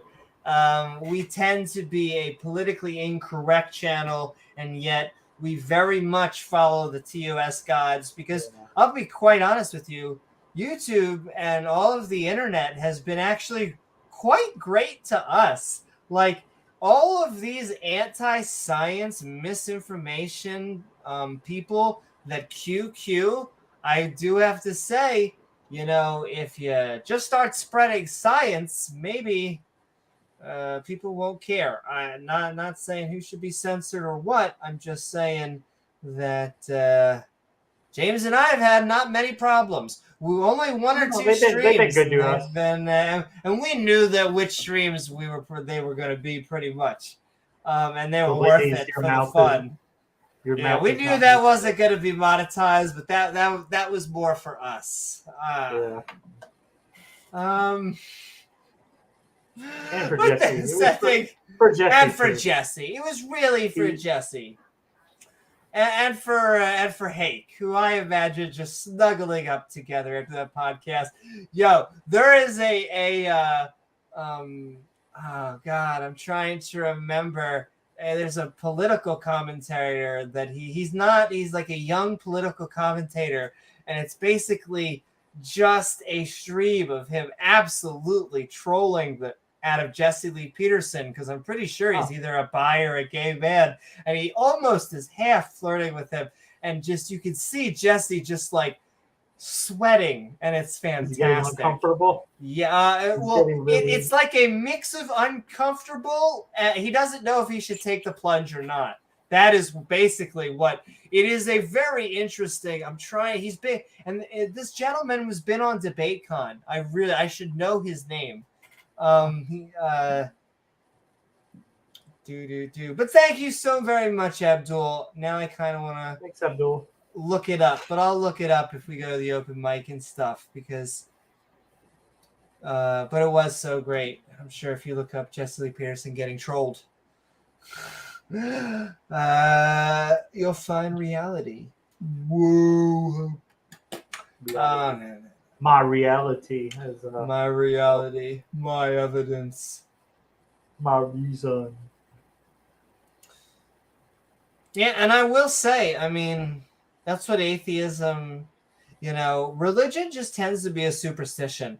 We often get asked, why do we focus so much on religion? And it just tends to be in our Rolodex. It's right up there with the flat earth and not going to the moon, believing in a 6,000-year-old earth. Pretty silly, huh? Pretty silly. But speaking of pretty silly, not only sex, but violence. We've tied it together, ladies and gentlemen. If you could have we both, have made the trifecta. Both, it's a really successful study. Shabbat Shalom. It's not Shabbat. I just like saying Shabbat Shalom because I grew up saying that. So we have I can't help it. Okay. Sex and violence and Yahweh justifying it. I know, with a little bit more injustice, because that's right. And wow, James, you know what they like to talk about? They bring it up more so than anything else. You gotta think of those. Gay porn? Yeah. Well, the second thing that they bring up. Family values. Gotta be family values, yeah. Exactly. I'm trying to find my little. my little. Come on, Jesse. We saw what's on that hard drive. That's not mine. That's not mine. I don't know what you mean by my browser history. Certified vagina free. Oh my God, that just reminds me of Ben Shapiro. If you've ever, because Ben Shapiro said the lyrics to WAP, someone then put it to music, and it is as fantastic as you would think it would be. People have to have like a sense of awareness around them when they say words, because it could be chopped up and like Ken Hovind when he said, "I'm not prepared for that." They made a music video of it. That's a different subject. And of course, we have to laugh. I assume because of how silly this is. Because if you don't cry, you're gonna have to laugh. One or the other. One or the other. So, When to cut off a woman's hand, once again, timeless, for the ages. When men strive together, one with another, oh my, and the wife of the one, just the one, draweth near for the deliver her husband out of the hand of him that smiteth him, and putteth forth her hand, and taketh him by the secrets. Oh, take him right by the secrets. Yeah. Then thou shalt cut off She got her him by the balls. Thine eye shall not pity her. I'm sorry, that was too fast. What just happened? And when two men are fighting, and the wife of one of the men tries to help her husband, and while doing so, touches the private parts of the other man. Wow. And then her hand must be cut off, and your eye must not pity her. James, I once again, I hate to be a broken record, but what the are we reading? It's like, hey, you're gonna help your husband. She gonna use that as an excuse to get a feel of what's got going on down there. This isn't even she grabbed his junk by choice. She accidentally grabbed another man's junk while trying to defend her husband, and you're going to cut off her hand. Is that what I'm reading, James? Indeed. Yeah. I'm sorry. We can't put perfume on that pig. But they're just Jews. They're just Christians. Out there. You should stop. You just stop being in the religion. I know we're going to keep on doing Bible studies. We're going to keep on doing debates. And, we're going to have to finish the other chapter. But, this is ridiculous, right? And if you think that this is from a God, then you believe in something ridiculous. Pretty silly, right? I have no other way of saying that. I'm going to take a swiggy swig. Take a swiggy.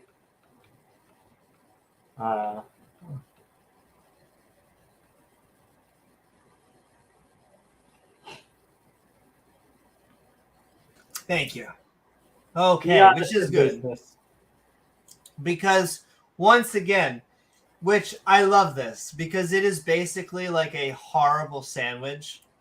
It's like two horrible things, something good, and then we're going to kill everybody.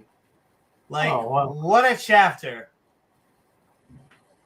A roller coaster ride of emotion. I know. He doesn't know. He has you coming and going. But yes, apparently, tucked into all of this, God wants to remind you to be honest in business. Huh. Which, once again, is a good thing. Good. Ostensibly, sure. Thumbs up. Be honest in business. Be honest, bro. Do you even lift, bro? Yeah. Thou shalt not have in thy bag divers weights, a great and a small, super small. Weight. It's kind of cold outside. Once again, don't judge. Thou shalt not have in thy house divers measures, and they're using the imperial system. A great and small. Once again, I don't know why great and small. Excuse me, sponsored by Sugar Water. But thou shalt have a perfect waistline and hips like that. Exactly. And just weight. A perfect and just measure shalt thou have. And thy days may be lengthened. In fact, you don't even have to take a pill for that. In the land cards, which of the Lord, we haven't been talking about Barbaretta in a long time. Oh, the Bible hasn't been mentioned in her. I know. And I. Yes. Thy Lord, thy goddess, Our Savior. Barbaretta, our Savior, giveth thee.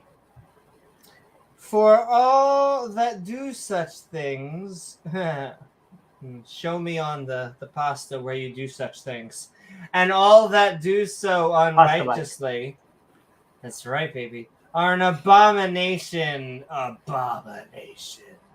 unto the Lord thy God. Right here. This is the God right here. Also, The one and only. the one and only. Also, what is up, Harley Quinn? And this is Hey, my Harley Quinn bat. Yeah. Sometimes you gotta knock a mother out with a bat. That's how Harley Quinn does it. But Seb did so much love, and also Computer, and everybody out there. Okay, Captain Card. So what did we just read? Be honest when you deal with others. Don't cheat. Cheaters are abominations to God. Cool. We can handle that. Okay. Check. Nice. Check. And I assume that's where it ends. And everyone's happy, right? Oh. Not quite. Not quite. Remember to kill the Amalekites. In case you forgot. In case you forgot to kill all of them. Yep. Which is going to be steeped in violence, of course, but also more, unjust adjustment. But we were just talking about it. That sometimes you got to be a little bit prejudiced. Trying to find here. We'll use this as prejudice. You got to be prejudiced. James, why are they burning lower cross T's on their lawn? Huh. So weird. I don't know. I don't have a good answer for it. Maybe pray for an answer. Exactly. We need to pray and think about it. But we're going to remember to kill the Amalekites. I thought we were going to remember the Alamo. Remember the Alamo. As we finish up chapter 25 of Deuteronomy. All right. Remember what Amtrak did unto thee, by the way. He was like a total meanie face when ye were come forth out of Egypt, out of New York, a total real place, which, by the way, basically proves the Bible's real. How he met thee? Tinder, by the way. I think it's still around today, too. I'm pretty sure. And smote the hindmost of thee, even all that were feeble behind thee. Even all? Even the feeble. All. Even when thou wasn't faint and weary, and he feared not Barbaretta. Therefore it shall be. She is pretty scary looking, huh? I know, I can't help it. When the Lord thy Barbaretta hath given thee thy rest from all thine enemies round about, which are so annoying, but everyone's putting them in now. In the land cards, we're going to tap our mana, which the Lord thy Barbaretta give thee for an inheritance to possess it. That thou shalt blot out the sun. Our arrows will block out the sun. Boom. We'll find in the shade.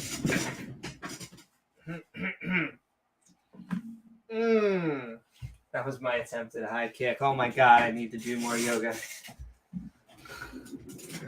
Anyway, Pilates. Oh my goddess, I used to. How he met thee and smote them. He used a level 30 spell. He went pew pew pew. Hindmost to thee. They were feeble. Therefore it shall be. Oh wait, no, I didn't read fear. Did I read fear? Fear the Walking Dead. When thou was fear and weary. Yes, I did. Okay. Therefore, she persisted. It shall be when the Lord thy Barbaretta have given thee rest from all thine enemies. The and woman, you- the myth, the legend. Yeah, that's one and right. One and only. You got to kill down the lower enemies, and then you can get to the higher enemies. In the land cards, once they're tapped, if you're wondering what is land cards tap in Magic the Gathering, you need to tap land cards as energy to use attacks. This is my nerd moment. Makes I feel sense, like I right? need to at least explain it once, and then at least the non-nerds don't have any excuse anymore for my. Is that part of your story? Oh my god! Can I tell you how fun Magic the Gathering is? Okay, Yeah. I can't help it. I cannot help it.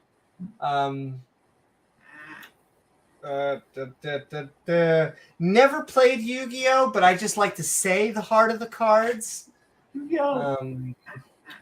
In the land cards, which the Lord, I just have I have the heart of the cards right here, baby. I need the blue eyes white dragon. We're gonna kill God. Which the Lord thy goddess Barbaretta given thee for an inheritance of about $350 to possess it. Wow, that's a cheap possession. We're gonna bargain, yeah. Bargain. We're gonna bring in an exorcist, but from Wish. Thou shalt. Oh yeah, we did do this. Yes. Exorcist.com. And you go through the profile page, and everyone is just Bob Larson, but he's like wearing a different disguise. Like, yeah. But hey, the phone numbers are all the same. But yes, we blotted out the Bob, sun. Bearded Bob. From heaven. From under heaven. Thou shalt not forget it. Okay, what do we just read? We already remember what Amalek did to you when you were coming out of Egypt, and after God has defeated all your enemies and given to you the land they promised, blot out the remembrance of Amalek and don't forget it. Wow, that was like deep. Bible goes, it gets heavy in here. It gets heavy.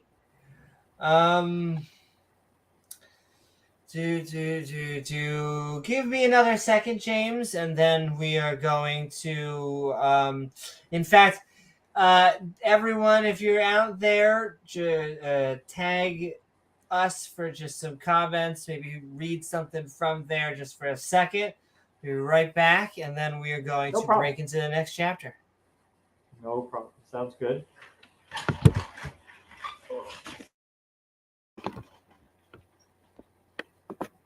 How's everybody doing tonight? It's good to see you all. It is after 4 a.m, and we still have people in here watching, and that's great. But we do have audience members all around the globe. I saw Mark Reid was in here. I think his debate got some rave reviews. I've heard nothing but good things about it. I haven't gotten a chance to watch it yet, but I'll try and make some time for that, and I'm sure it'll be good. Mark always does good debates, so that'll be really good. It's good to see everybody out there on the inner tubes. What we got coming up this week? We know Saturday is going to be an after show for Amy's debate that she has coming up Saturday night, modern day debate, flat earth. It's kind of like round 2, but not really, because they started the other debate. The flat earthers both had really bad connections, so yeah, they rescheduled it. Raving and frothing at the mouth reviews, Mark. Well, I mean, yeah, from the other side, Anyway, I'm sure it'll be a great debate. Coming back later in the week, I'll probably take. This is Tuesday. We probably come back Wednesday, depending on Amy's school scheduling and other things to consider. We are almost through with this last chapter, and then we'll be. Oh, no, we are. So then we'll be sending over to the next chapter. We'll get that pounded out, and then we'll probably have a short open mic if anyone wants to come on. share any news with us. Let us know what amazing wisdom you got from this Bible passage. Yeah, it's amazing. So many things that I think going through this, even me, who is a Christian for like 31 years, um, but a lot, not all of it's new, but there are some things that you hear that you never heard before. It's because many of these verses, these passages, they go from total obscurity, pointlessness to horror. Then you get a wide swath of more pointlessness, stupidity, uh, God making up rules just because he likes to, because he can. And then back to more killing. He kind of likes the killing part, though. We both gained kids. You got the kitty in here? Is that Moonlight? It is Moonlight. Mm-hmm. So Moonlight, according to Nathan Thompson, actually has a cooling effect. So you leave something out in the sunlight, it gets hot, but if you leave something out exposed to moonlight, it gets cooler. What does that even mean? That means that Nathan Thompson needs to go to college. Well, I mean, don't you think you should probably get his GED first? I mean, steps. Yeah, come on. Oof. But I think we are going to move into chapter 2. How long is this one? That's what she said. Well, this one was only 19 verses, but they were some longer ones. So, ladies and gentlemen, that's right. The book of Deuteronomy, chapter 26. Give your fist fruits. Wait. Oh, okay, it's a typo. First fruits. James, it's amazing what just one little typo will do. You gotta give your first fruits to God. Oh, it makes so much sense now. Anyway, back to the fisting of fruit. Thank you so very much, computer. how silly is it to give fruit to a deity? Not only does he not exist, but even if he did exist, what's he need with fruit? He doesn't need to eat. He's not mortal like we are. Yeah, this is a silly chapter. Once again, it's not. There's only two in the context of mortal gods or gods who are not omnipotent. Yeah, it really, I don't understand like why would a god need.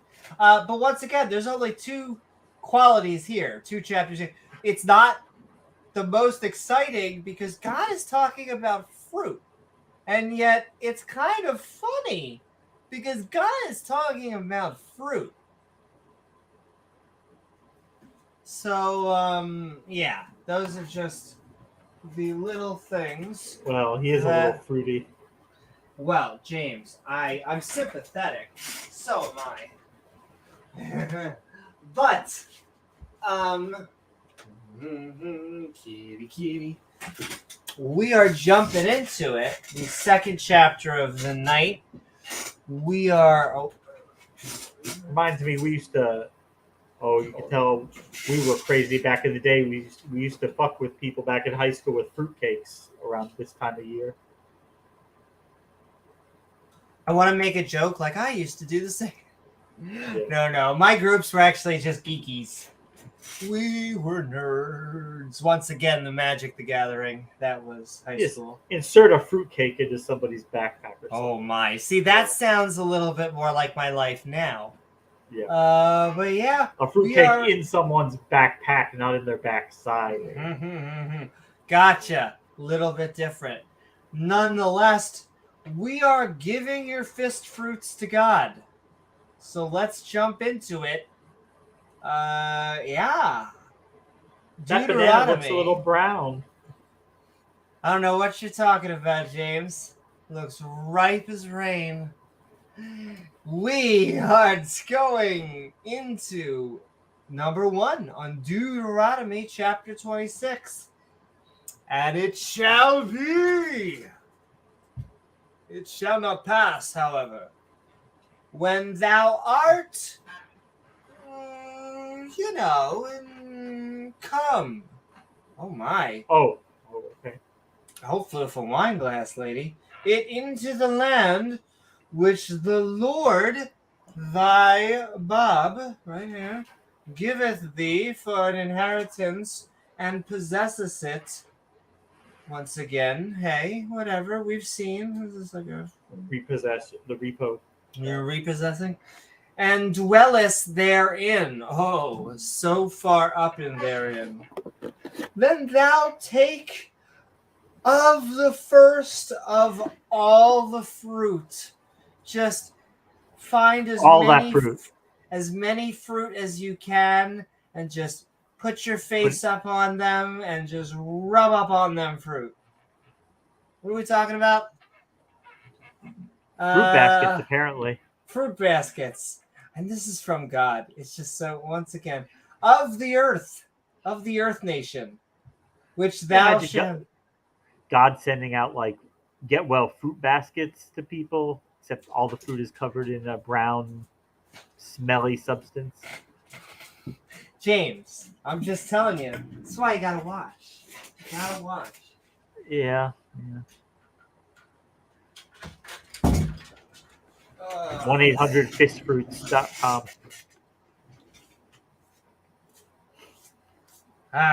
You gotta give them fist fruits for God. God damn it. All right, we're moving forward. That thou shalt take of the first fruit of the earth, which thou shalt bring of thy land, that the Lord Bob given thee, and shall put it in a basket. Yep. Just like James said, okay, fruit basket, and shalt go unto the place which the Lord Bob shall choose to place her name there. And thou shalt go up into that priest. Tell him to stay away from the kids. I was gonna say, it's about time. This time it's revenge. Go on up into that priest, and it shall be those days, and say unto her, I profess this day unto the Lord. You. Like from Kindergarten Cop, when if you hit the kid, I hit you. Instead of you fuck the kid, I fuck you. That's right. This time, it's personal.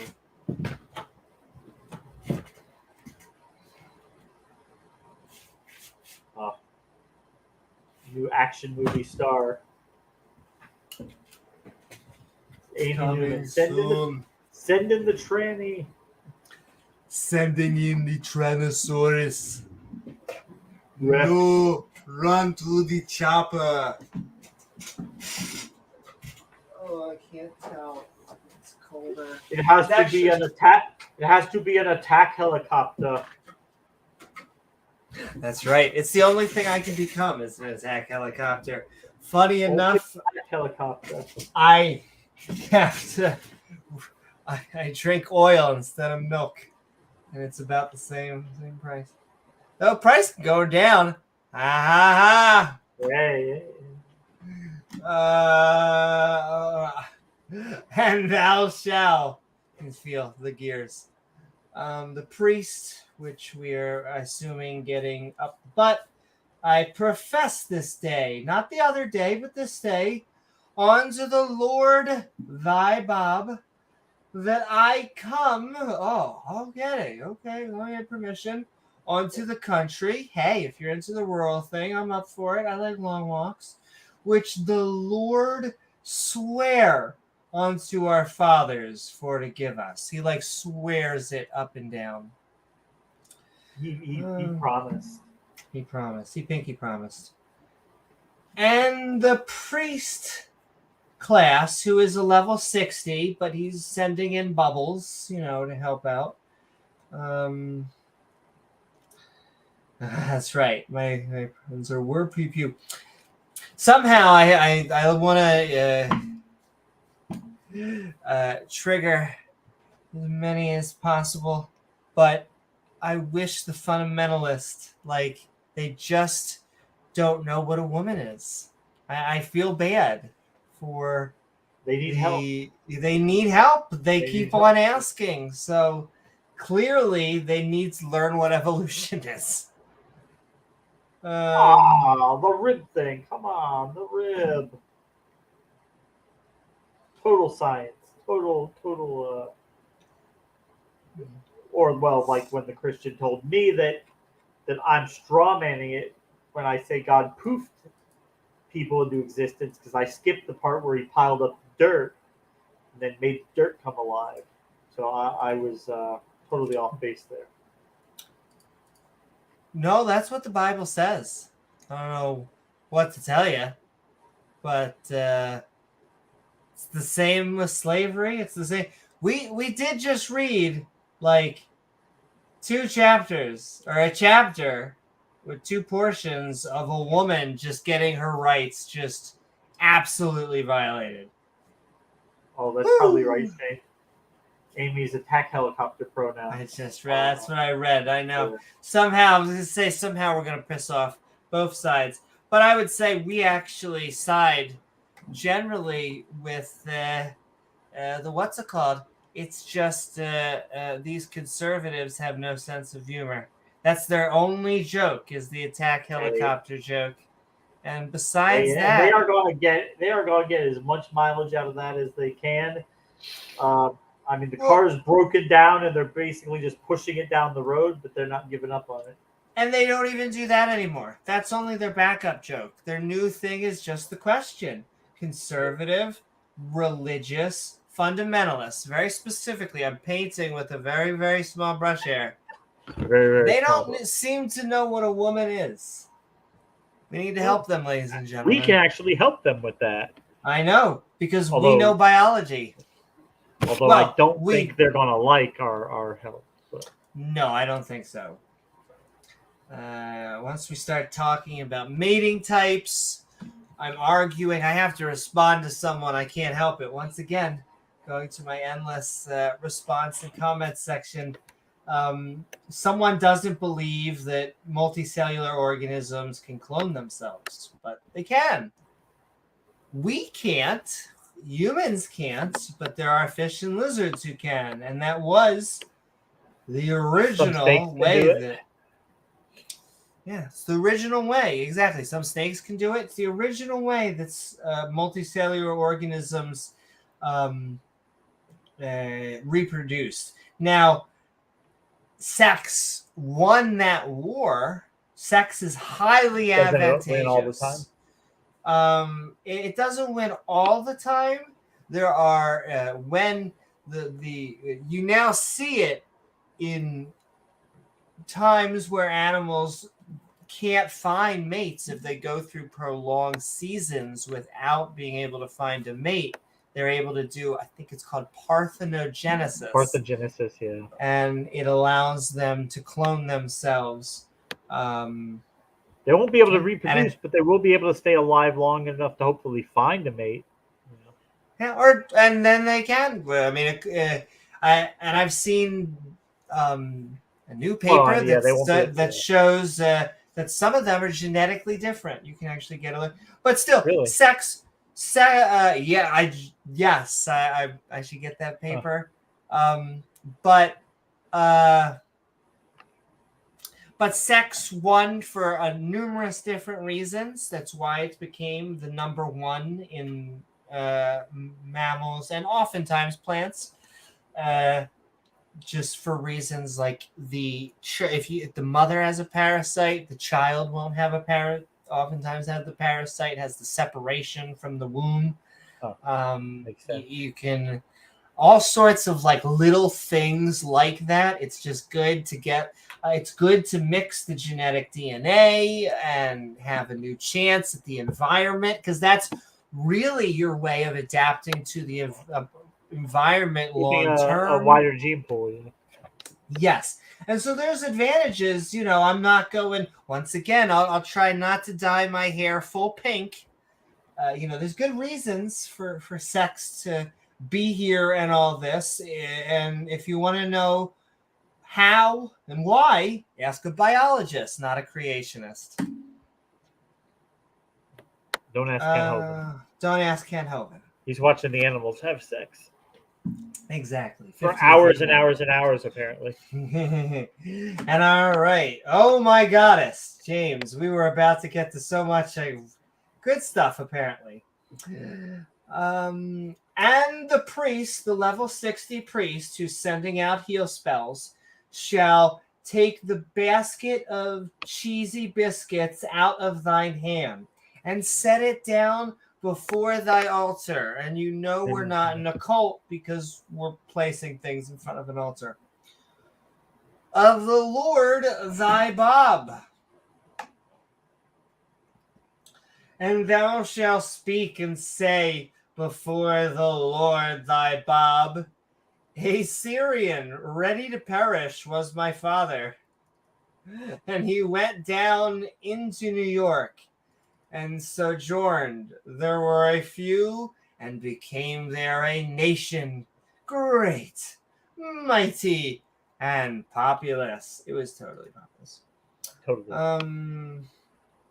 I just once again, real places. Does it mean the Bible is real or historical? And the New Yorkians evil entreated us and afflicted us and laid upon us some really hard bondage. Oof, very hard.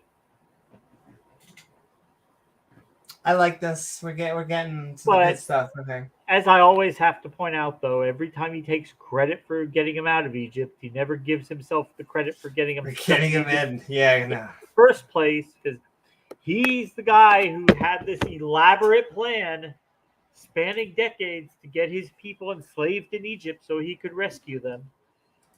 Picky. Is my dad really going to run for president? I'm trying to figure out what the inside joke is here. Yeah. Yes, true story. My aunt did run for president in the 80s or the 90s when everyone actually said that joke of you could become president. She actually believed it. On a third party ticket or? Yes, as an independent. Okay. We always laugh in our family because we were always we're all gonna, pick up and just pick up and look as she did. She was just her husband was I don't want to do that. She's but I gotta run for president, and she just picked up and left and ran for president. She didn't win. If anyone, she get at least everyone was wondering.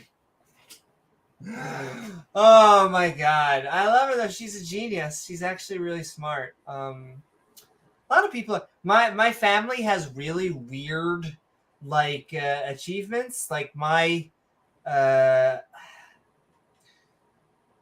I'm trying to remember if it's my uncle or my grandfather was Dr. Nose. He performed one of the first nose jobs and fucking country, and then my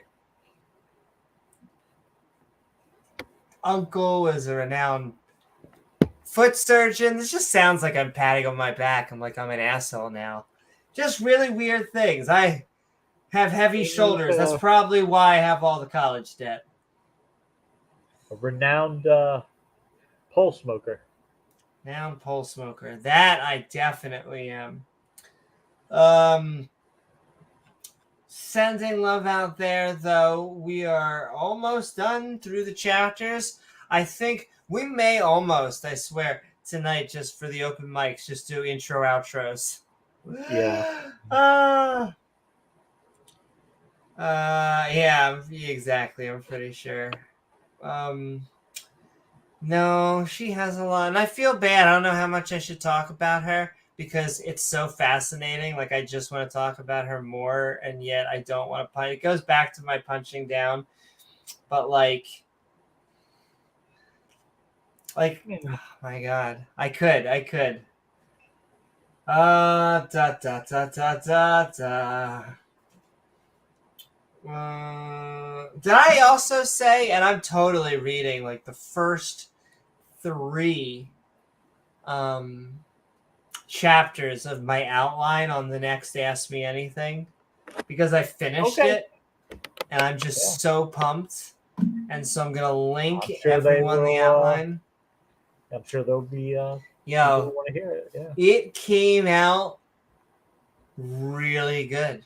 Like, I am so happy with how well this plot came out. And so now I just need to make. Wingles. I gotta write the story. I know. I hope that people use it. Just like like Muggle caught on, and it's not a cheap thing because Wingle. All I did was cut off, wingless. They're just Wingles. They're wingless. It rolls off the tongue. Nice. Exactly right. Oh, I'm so excited. I had a moment, and I was telling the story because we were going to roller coasters. I think I said at one point to a theme park, and so we had like hours to kill just on the way there. It was an hour or 2, and I just said the whole outline to these people, and it had a few moments where people went, "Whoa!" And I was like, "Yes, I can do it, baby. I can do it. Victory." So, well, and it's hard. It's hard to craft a good story. Everyone. You've been working on this thing for like 10 years now, right? Like, probably. It's been a while, I know. Yeah. Since I said held my head up high. Yes. Not continuously. You probably not. Well, and I'll tell you, I wrote a script. I have like almost a completed script of it, but the script is just okay. Is it longer than Darth Dawkins' script? When I try, no, not that long. But it is like 100 pages or something. It's a long script, but it's only okay. And so this outline is way better. Just it's a space. It's a space opera. And it fills in all the plot holes. It allows you to have multiple characters doing things at times, but then you're able to go through stories and stuff. A cameo of George Soros. You make a cameo appearance. He'll allow it. Okay. Yes. All right, let's move through it in Deuteronomy chapter 26. Do. We didn't read a fraction, or we didn't cry. All right. We did hard bondage. Always very creative, the freak. Thank you. Oh, you might like it. She has because in my world, into it. In my world, it is a global conspiracy. The angels have won. They conquered us.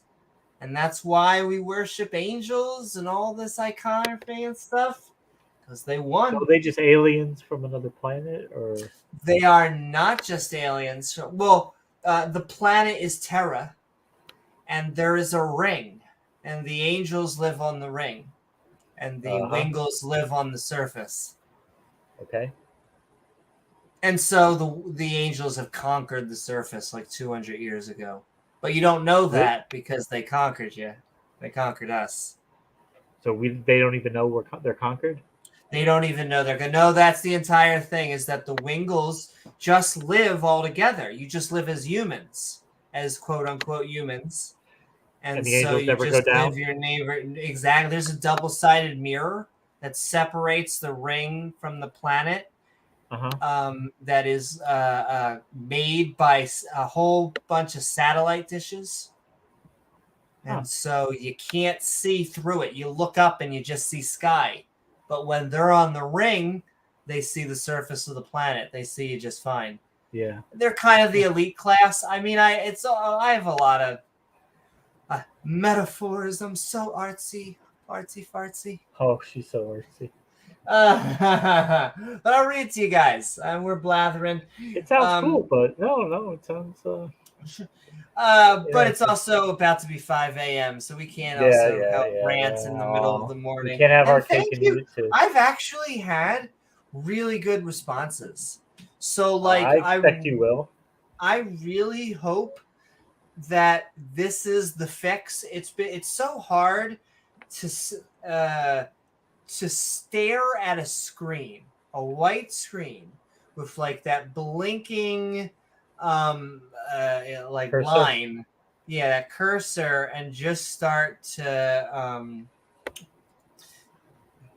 it's right Fedora, yeah. going forward and to just write. And so at least with this outline, when I start to write, I'll know what the first scene is. I'll know who the people in the scene, where they are, what they're supposed to be accomplishing. But yeah, let's do this. I could talk about this all day, and I can't. Well, that's hopefully my favorite thing. One day, I hope that it's great and people are into it, and then I'll talk about it forever. I'll be like, well, I don't want to name any authors. They're all amazing, and more. I wish I could be like any of them. Yeah, my wife has written 4 books. Hell's fucking yeah. Yo, it's hard climbing up that hill, be climbing up that mountain, but that is freaking awesome. And yeah, it really is just an accomplishment to write a book. That's basically 4 accomplishments. But I would like to write many books. That does not surprise me. Just by knowing, it's not surprising. Yeah. Yeah, but you're right. I had no idea. But let's keep on jumping in. Deuteronomy chapter 26.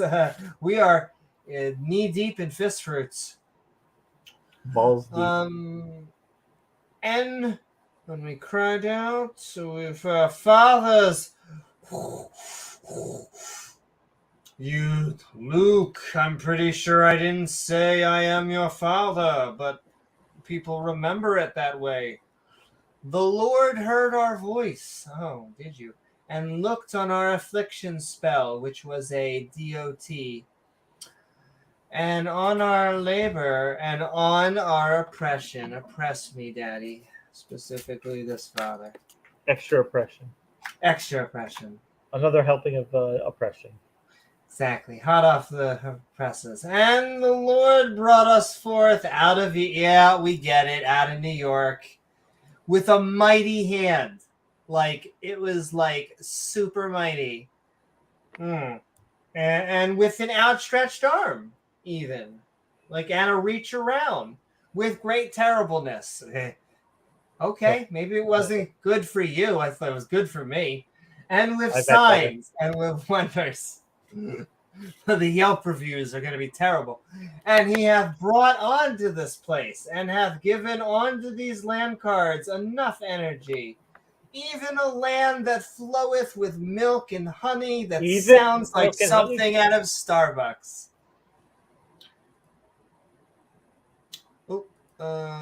So another, sending still love, Mark Reid, but also James, with your enthusiasm over it makes me want to dive in. Thank you so very much, James Wolfe.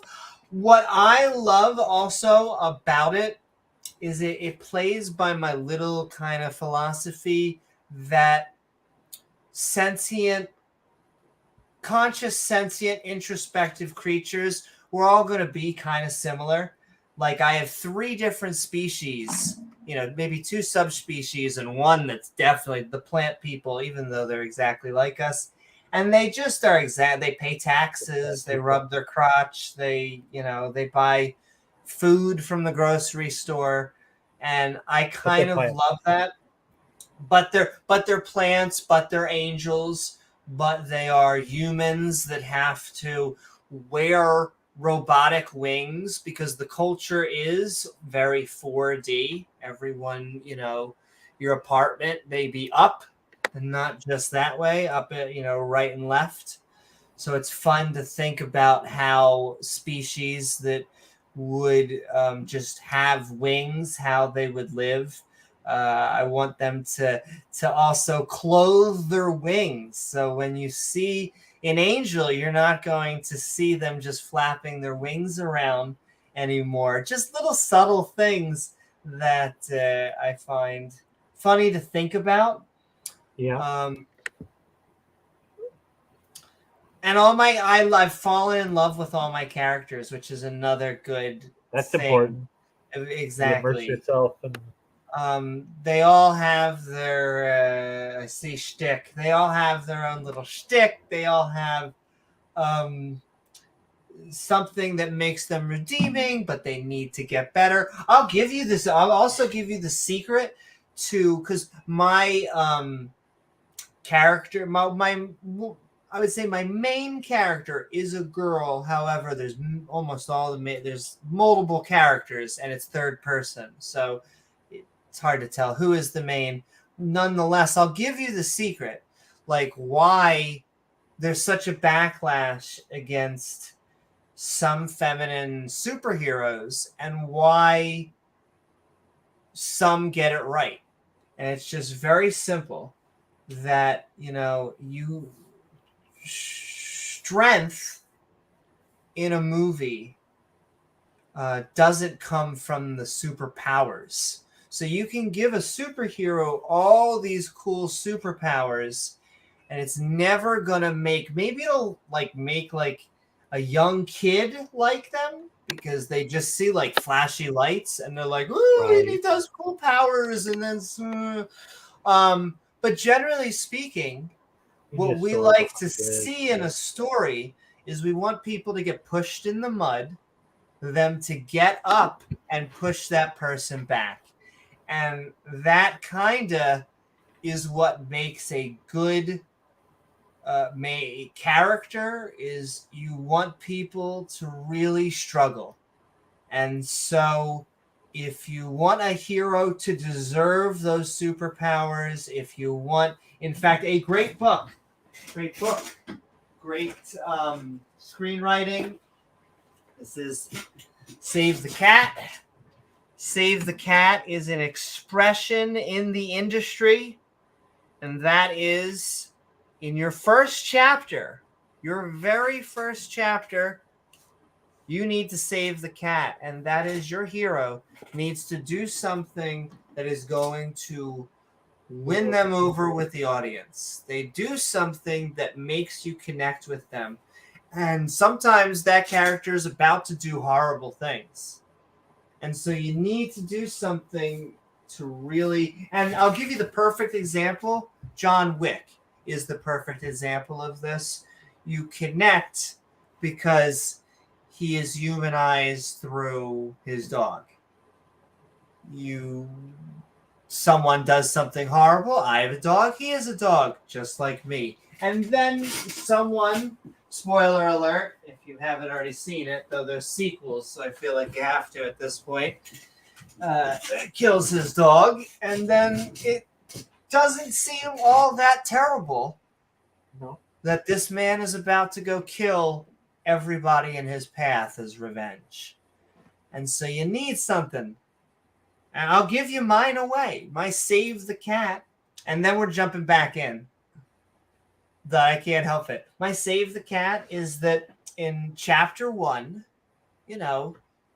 she is in high school in this the surface of this planet called Terra, and she is walking by different classes, and she gets stalked by not her, another boy is getting stalked by seniors, people that are older. And then after a few times that she notices that these guys are stalking her, she punches one in the face. There's your Save the Cat. Because, and of course the other guy punches her in the face, because you can't just let her be amazingly powerful. It's a hit for a hit. And all right, we're going back in. I can't help it, ladies and gentlemen. That's right, never mess with Doggo. Absolutely. Well, oh, see, now you get it. I love it. I absolutely. Do I have my? I should have. Oh my goodness. I have. I'm very much into. So we have folklores and legends. I should have.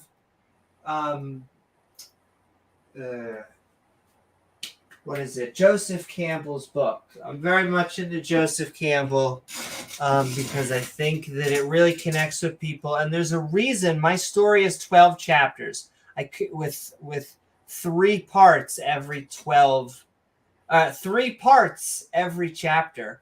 I could have made it 36 chapters, but I didn't. I wanted the mythic structure to be very apparent. I know this will sound silly, but I want someone to read my book and then almost be able to backwards engineer it. I want someone to go, if I follow this, I can actually fill in the blank. I can make my own story. You'll be able to see 1 through 12, which is exactly the hero journey story structure. I basically went back and forth because there's 2 versions, and there's a Campbell version and the one that and a more recent version, and I just kept on doing that. I have not. Now I want to. And I wanted to do a video on the hero's journey, as well as doing some just content on people who want to like make content, write books, write scripts, write anything, because there are tricks to all this sort of stuff, and it's great. I think hero's journey is one of the few good things that we get from religion. And we don't need it anymore because we do it better in a secular way. It's in my opinion, it is why superhero movies are so popular. Some people are like, why the hell are all these superhero movies so popular? In my opinion, it's because we don't get our fill of mythic structure from a religion anymore. We get it from our media. We get it from our entertainment. We get it from our storyboarding and imagination. And that's okay. I think that's actually healthier. I think it's healthier to go to a movie and understand that Harry Potter is shooting spells at the screen, and then to go home and understand that snakes do not talk to rib women. Like, I think that's actually a good separation. But yes, we're going to finish up. Keep on tagging us, though. I can't help it. Keep on. Do it to me. Do it to me. Milk and Honey, we read that because that sounds like a Starbucks. And now behold. Okay, you don't have to say behold every time you take your pants down. They have so much fun. Fun. Yeah, just Yahweh, just want to have fun. I have brought the fist fruits of the land. Well, God, are you? I'm bending over. What else do you want me to do? God. Yahweh would be singing, I'm a Barbie girl. Barbie. I love singing that as a cover because I like to think I'm an okay singer, but the only way I am an okay singer is that if you give in and you like have to take the middle range, I can't sing like a high falsetto singer. And so I could do a cover of Barbie Girl, which I think sounds okay, but sometimes it scares some guys away. Small children and animals. Well, hey, the Gen Zers and they're all whatever LGBT. But no, I sometimes have to sing like either my range is right in that center, so I sing Prince songs really well. What can I tell you? I ruined it once because I had a guy come up to me who was like, hey, you want to sing the girl version of a duet? And I was like, sure.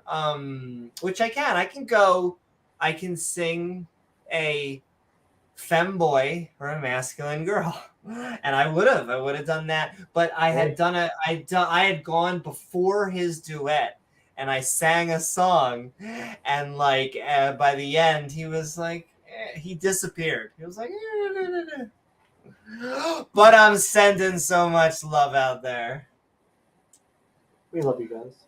I've heard pastors basically say skip duet and just choose life from it. Just choose life. No, isn't it funny though that like these, like virtually everything in here just seems to be in perfect alignment with what ancient man would have came up with on their own, right? Yeah, there is nothing we needed from a god here. Like absolutely nothing. Yeah. But I mean, there's very little in here that would be like a groundbreaking departure from what ancient man would have done on their own anyway. You know, it's if it would have came out and said don't own slaves, which would have been crazy to them back then. Like, what do you mean don't own slaves? Everybody owns slaves. Slaves are just a thing. That would have like been earth-shatteringly different. But also, if they were like the second law of thermodynamics is the speed of light is, but they don't come up with any of that. They come up with a number for pi of 3, which is not. Yes, which is not true.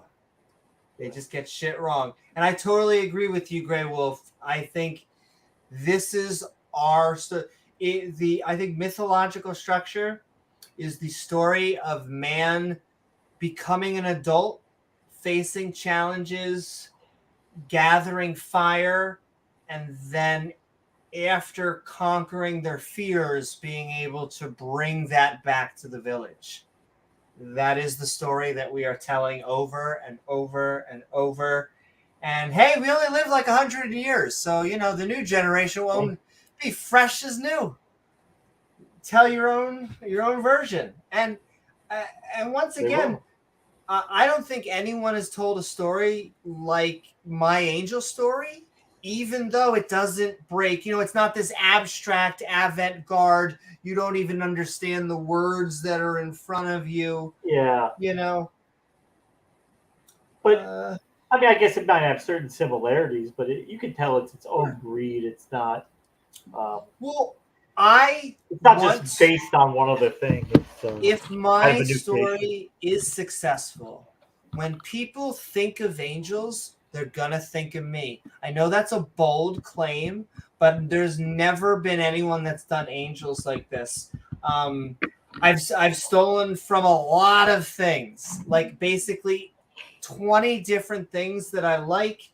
I think you guys are gonna like my one character has so much Rick in him, the person that's really helping my main character. Is basically, if you know who Rick and Morty is, he's basically a bounty hunter version of Rick. And so, what's not to love? Well, it's bold, but like you said, like the famous Protestant Martin Luther said, if you're gonna sin, sin boldly. Sin boldly, baby. Jump off that cliff. And once again, I'm sorry. I hopefully it's interesting enough. And with that passion, I always just feel bad because when people talk about their story, I swear, people's eyes, you can feel them glaze over, and they're like, "Oh, that's so interesting." But I'm hoping. I mean, it's not for everybody, but I'm sure a lot of people will like it. I mean, you're never going to make something everybody in the world likes, but I mean, I think there will be it'll speak to a lot of people. There will be people interested. He is the first mentor. So there's 2 mentors. I'm just completely spoiling it, but because why the hell not? Story's not ready. But he is the first mentor that she meets. But then the plot, early on, they meet a sage who is like, we will help the main character out if you can get to us. Thus a quest begins. There you go. You got to have a quest. There's got to be somewhere to go, and not an easy way to get there. Got to have you throw things in their way. I mean, I even understand the New Testament, like why you need a sacrifice. We often pretend why you would need a ritual human sacrifice because it is kind of stupid, literally. But metaphorically, within mythic structure, I understand why they do it. Right. Well, like as also they were kind of forced, but yeah. Well, as I point out, it's stupid that the idea that an omnipotent, all-powerful deity would have an enemy, an adversary. Because why would anyone want to be? Who would ever want to go up against an omnipotent deity that you could never defeat him? You could never do anything to hurt him. So it doesn't make sense from that standpoint that there would be a Satan. But from a humanistic standpoint, that struggle between the two is something that's very compelling for people. We also have to have a Satan. More interesting. Because if you don't have a bad guy, it's just hard to sell tickets in the theater. You got to have an adversary.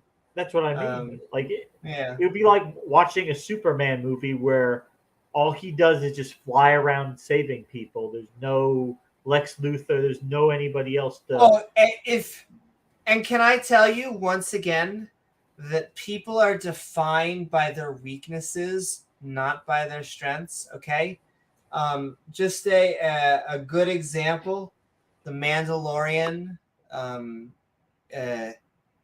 He's afraid of robots, and that's part of the shtick. Superman is defined by kryptonite, right? And he can do all these powers, but what do you remember him for? The flying, the yes, and kryptonite. Don't get him near kryptonite; it'll kill him. Once again, this is why I think Brie Larson. I'm sending love to Brie. You can't just give people superpowers. Not like she had any control in the script. Maybe she had some. Yeah, but you need to just basically push people in the thing. Well, but they have a lot of empowering... But they have a lot of empowering females. There are some that do it right. The new Prey movie, the trailer was like 50% likes. Did you see it? Did you see the movie yet? I did. I did on Hulu. I thought it was a good movie. The only thing I'll say is I don't like that they felt the need to amp the Predator up. Hold on. Yeah. Once again, we have to just say spoiler warning. If we're talking about anything, we're talking about something because I think I ruined someone's movie on the last open mic. Yeah. Yeah, you said, have you seen it yet? They didn't know, but you already gave the spoiler. No. I said spoiler alert, and then I said it, and then the guy, because I was saying it for the audience, but I didn't even think, duh. So if you guys haven't heard of the Prey movie, if you guys are familiar with the Predator franchise, imagine this is going back into I think it's 300 years in the past, the Native Americans. So it's Predator versus a group of, what are they, Comanche, I think, Comanche Native Americans. And can I say something? It had a female lead. A female lead, yeah. And so you go through the struggle where... What makes her a good character? Is it because she's this kid? Does she start out as this kick-ass, strong... Why do you want to hunt? Yeah. Because you think I can't. Right, yeah. It's a struggle. She's got to be doubted, and she's got to have a setback or two, but grow from that and become a badass. No, it is true. If you say Hovind's name 3 times, I'm pretty sure it does show. I thought it was better than maybe the last 2 Predator movies in the franchise. The only thing I really like about it is how they've amped up the Predator. We've got to try to make him look scarier, this or that. Yeah, I don't know. Well, it's like roller CGI coasters. Predator. Yeah. Every time you have a new one, you have to outdo the last one. for whatever reason. Yeah. But let's We're finish almost up. done. We're almost done. We didn't read Stranger Danger. All right, we worship God, and now rejoice. Oh, we're totally gonna rejoice in every good thing, in the bad thing. Excuse me. Which the Lord thy God have given unto thee, and unto thine house, thou and the Levi's genes, and the stranger dangers that are among you. Please learn self-defense. Oh, no, not the stranger dangers. Yes. What do we just read? Well, Moses continues his instructions to the Israelites, saying, when you come into the promised land, put your first fruits in a basket and go to the place where God tells you to go. Then go to the priest and say to him, I have come to the land and swore he'd give to my fathers. The priest will take your basket and set it by the altar. You will then say in front of God, my father was a Syrian man who was about to die. Does this make sense to you, James? He went down to Egypt and lived there for a while and became a mighty populous nation. The Egyptians mistreated us and made us work hard. We cried to God and he heard us. Work sucked. He brought us, and there are no archaeological evidence for Jews in Egypt. He brought us out from Egypt with a mighty hand, an outstretched arm, with great terribleness and with lots of signs and wonders. He brought us to this place and has given us this land, a land flowing with milk and honey. So here are my fist fruits. Set them in front of God and worship him. And rejoice in every good thing that God has given thee. Oh, we are just like all right, jumping Amy, up we need the fruits back. Bend over. Just going to bend over now. Oh, well, that's very sweet of your wife, Mark. Sure. If she, well, I will say this. Instead, well, I would love to set up to Discord to talk with her about pea production, but if she would like to shill her book, any of them, or talk about any of them, or any of the subjects, or anything she has expertise to us, you just tell us, because we just want to get more information. Tell her that she may have two people that have the maturity level of going like, but we'll want to get fair that enough. information. Fair enough. There. Of a whoopee cushion. That's what I'm trying to say. The maturity level of a whoopee cushion. But we actually want to get academic information out there, unlike the creationists. But yes, we're rejoicing and we're passing fist fruits with milk and honey. I think the preacher now gives dietary and exercise advice to people. So, which I'm pretty sure just. I would not be looking to Perry as a paragon of health information. Woo-hoo. But we love Perry. I'm almost sad he's not in the side chat. Sending love to everyone out there. This is the last chapter. I said of the that night. he's going to pop up, isn't it? Yeah. Beetlejuice.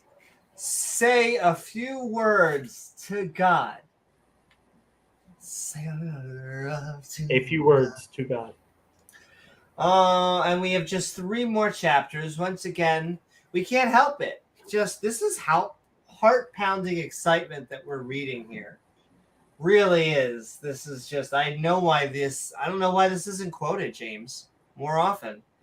I mean, it's right up there with watching the grass grow, watching paint dry, getting root canal. I mean, it's heart-stopping action. As well as something good, again, surprisingly in the mix, as well as us laughing. We're laughing. We're having a good time. It's the Bible. Well, I don't see any violence in there, so maybe no one's going to die. So that's good. Good job, God. You managed to go a few verses without killing somebody. It was a struggle, God. I know you want to kill a lot of people, but if we could get through a few verses without killing somebody today, maybe we could get through a few more tomorrow, God. Yeah. All right, and we're jumping into it. when thouest has made an end of tithing all the tithes, you tithe all the tithes up my tithes, of thine increase the 3rd year, which is the year of tithing. You've said tithe a little bit too much. And hast gone... The high priest writing this shit like money's Yeah, I getting know. tight. Better write a bunch of shit in there about tithing, more tithing.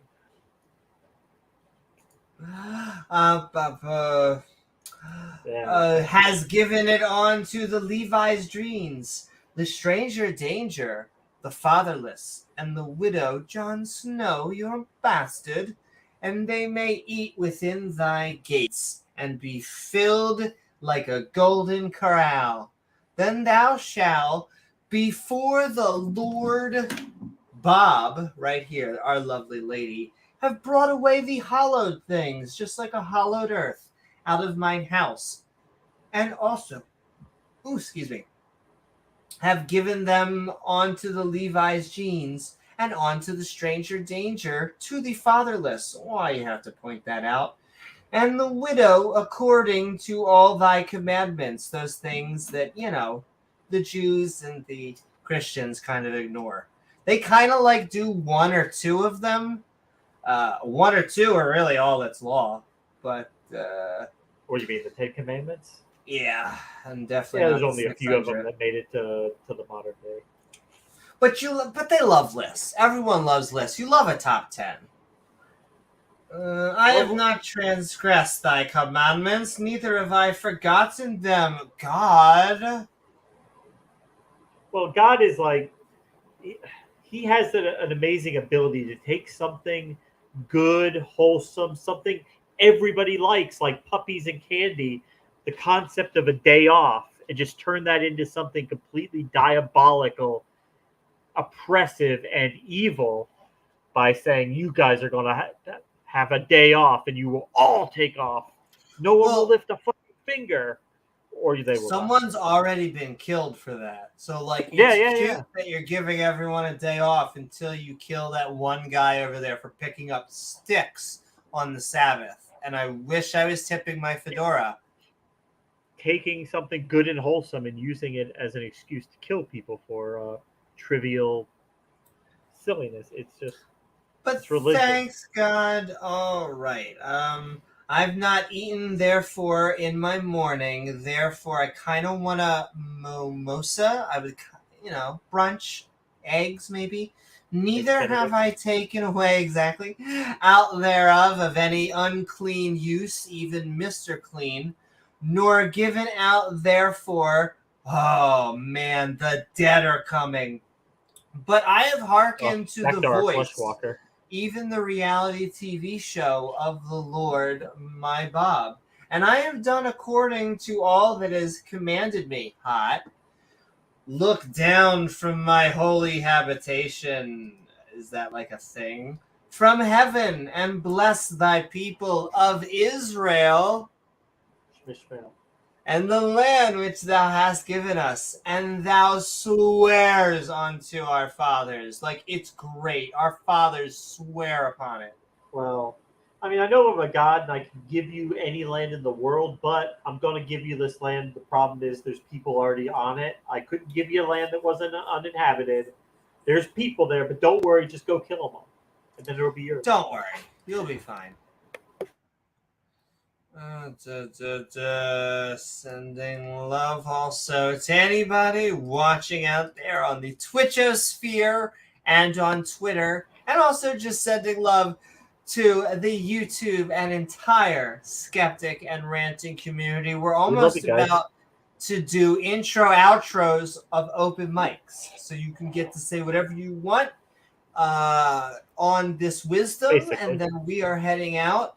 I think we are gonna do 1 or 2 more topic streams in the week ahead, and then an AMA.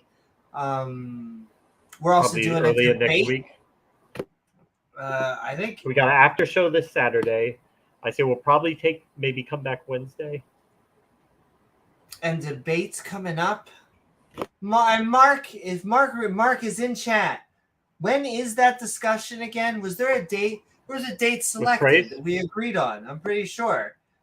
Might even be tomorrow, the 24th. Want to make sure. If not, but coming soon, Debate Me Brah. We're about to have a debate. coming back. Mark and Praise. It's going to be fun. And in fact, I want to have a collection. I hope it goes well because I want to start collecting theists. I know Mark's going to kick ass, but I hope Praise has fun. Praise won't have so his that two lady friends to back him up. It's not a bad thing. Yo, I'm not hating the player or the game. It's not a bad selection. Since he added them too, he is getting more views than he used to get. He used to barely sometimes be able to get 10 people on a live stream. He's been doing better now. Hey, it needed a woman's touch or two. We're chatty, and they probably don't attack people. They just spend time like doing the religious apologist thing. Well, that's true. I mean, imagine going from Gavin, as abrasive as he can be, to two women who are not Gavin. That says, so we're sending so much love. Anyway. We are in a habitation, a holy habitation. I'm pretty sure that's like a frog habitation. You just have to add in some some flakes for the angels from heaven and bless thy people. We did that, yeah. Israel. Shmishmael. We did that. Okay. Fathers. Always like bringing up fathers because I like saying daddy. Thou hast given us, thou swearest unto our daddy, a land that floweth. Yes, daddy. Yes, daddy. Like Big Daddy from Django. You remember that? Was that Don Knotts? Yeah. A land that floweth with milk and honey, and we also have tea. If you're into that, we can do caffeine shot. Exactly, we do crackers, a croissant. This day the Lord thy Bob hath commanded thee to do these statutes and judgments. He's kind of judgmental. He's actually a little bit of a dick. Thou shalt therefore keep and do them with all thine heart. It's like a male version of Judge Judy. Hey, Judge Judy is a decent human being. No, I'm kidding. But yes, this is. They always are like, "Who are you to judge God?" I'm always like, "We are the actual people that make judgments." Who is this fictional character? He gave us a mind to think and make judgments with. So we're just using the equipment he gave us. The joke is, maybe God only lets atheists into heaven because he doesn't want anyone to believe on bad evidence. Believe it. Or she, as Randolph points out. Oh, yeah, he would be here. Mm-hmm. Thou shalt therefore keep and do them, okay, with all thy soul stones. Mwahaha, we've collected the soul stone.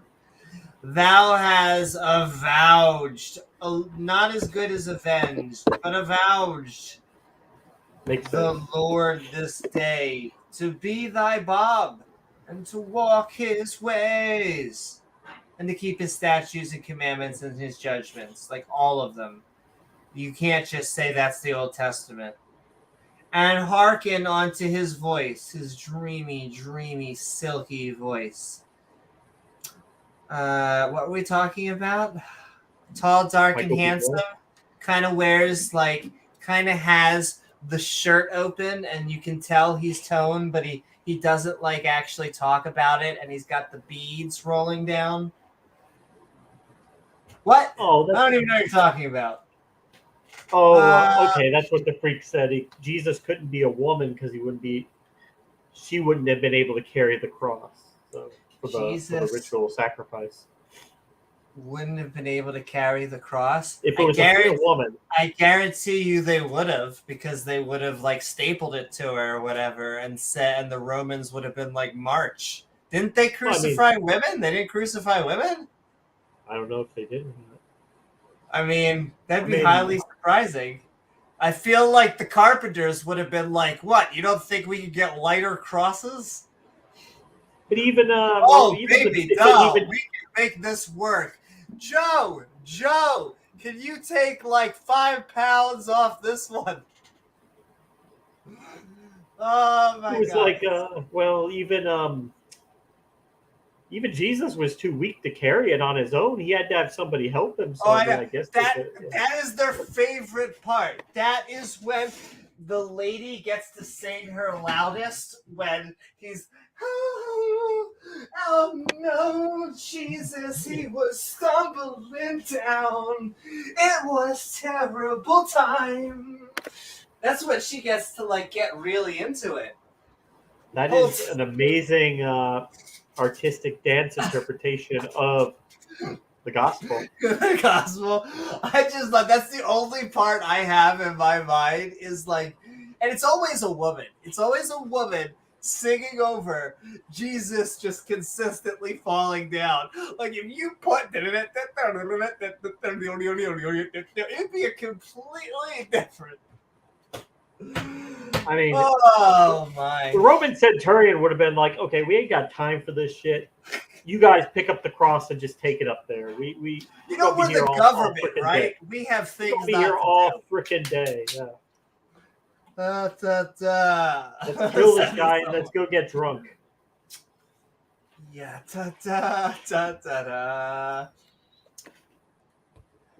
There's been beer, by the way, for way longer than I think any of the Abrahamic religions. Oh, yeah. They found beer recipes going back to ancient Egypt before that. Way better than any Abrahamic religion. But objectively, the Muslims are like, no, you can't say that. Alcohol poisoning and this guy over here who ran into someone while they were drunk. Yeah, they're douchebags. We should probably... We don't allow drunk driving for a reason. If you allow... you trying to think of an example, but if you ban something, yes, you're going to get rid of all of it, but you're also going to get rid of... Well, I mean, we tried that. We had prohibition. It didn't work. It made everything worse. It didn't deliver on what they told us it would. And I think most people will admit, at least at some level, that the war on drugs has not been successful. Love that name. It is doing on drugs. It's more counterproductive than any good it's doing. And well, I would like to say that if there's a war on drugs, clearly the drugs are winning, right? Yes, right. We can admit clearly that. people are willing to risk all these terrible things the government will do to you in order to have access to them. And, exactly. Yeah. Anyway, Hugs, Deuteronomy chapter 26. That's right. Dare to wear that tee. It's like that was like the thing to do. Wear that shirt while you're back when they're in elementary school, then by the time they're in middle school, they're walking around with their right outside the school. And let's see, we had milk and honey. That also sounds like the lotion I put, as well as the stuff I put in my hair. Milk and honey conditioner. All right, whatever. It's on sale. I don't even care. This day, the Lord. Okay, hearts. We're about to finish up. I guess while we do the review, we'll send it in there, and then that's this day the Lord God hath commanded thee to do these statutes. I can't. So much of it sounds the same. Thou shalt therefore keep and do them with all thine heart, not half of your heart. If you don't use all of your heart points, God will be angry. And with all thy soul stone, thou hast avouched the Lord this day to be thy God, and to walk his ways, and to keep his statutes. All of them, with all your heart. Unless they were slave owners, then you can knock them down. And his commandments, and his judgments, and to hearken unto his voice. Oh, we did read that, but we can't help it. It's just a silky smooth voice. Or maybe we didn't, because I remember reading that it's like, it repeats and it repeats. Who knows? And the Lord hath avouched. I love you out there, Internetosphere. They do repeat the same thing over and over again in these chapters. It is redundantly redundant. And the Lord have avowed these days to be his peculiar people, as he hath promised thee, and that thou shouldest keep God. all his commandments, except for any of them that I don't like, in which case I'll say that's just the Old Testament. And the last, but certainly not least, and to make the thigh highs above all nations, which he hath made in praise, and in name, and in honor. Praise I am that I am, and the who we love, where he's coming on to the channel. That may us be an holy people, like they're totally holy, holier than all the others. They're basically Swiss cheese. Unto the Lord thy Bob, as he hath spoken. Thanks, Rye87. What is up, Rye7? Welcome to the channel. Reading verse is always a bitch, makes you reread shit. It is. Like, the Bible is so redundantly redundant. Like, and sometimes it's us trolling the Bible. I swear, sometimes the Bible is trolling us. Like, there are just sentences You're right, that I'm like, what? Even you know DeFreak. Oh, look at that! Even DeFreak is roasting the Bible. Holy enough to be. I know. Look, and we will turn this minivan around. You say, you know what, God? Fuck it. Send us back to Egypt, so we don't have to listen to you fucking bitch and moan and diss every 5 minutes. I got you guys out of Egypt, you know. Fine, God. Put us back in Egypt. I don't want to hear. I know. I feel like that's basically what some of these. Us to wander around aimlessly through the wilderness for 40 years because somebody pissed you off. Which, by the way, terrible navigator. If you had to go from Israel to Egypt and it took you 40 years. Yeah, God. Just send us back to Egypt. Thank you. Don't come rescue us this time. And so, and I'm going to read this, and then we're going to read the just the review while I send the StreamYard into the link. But it's going to be intro, outros for open mics, ladies and gentlemen, if you join us. It's going to be quick, guys. But we'll have an open mic in the next day or so. Or our next one, maybe, before the AMA. We'll do a midnight rant thing. Maybe just a topic so that we can go quickly to an open find mic. Interesting stuff to... there was some things. Religion is the gift that keeps on giving in terms of content, you know. There's always someone out there saying something crazy. The problem with that, if I am right, you're reading the King James edition. We absolutely are. So this is the Skeptic's Annotated Bible. I have the hardcover right here, which is a version of the King James Bible, and then it just has skeptic annotations on the side. Says the language is purposely medieval fair LARPing. I mean, can't disagree there for aesthetics, even during King James. I like the King James version of the Bible. I mean, each version you give. Now, my question is, though, is that the version that you were raised in, though?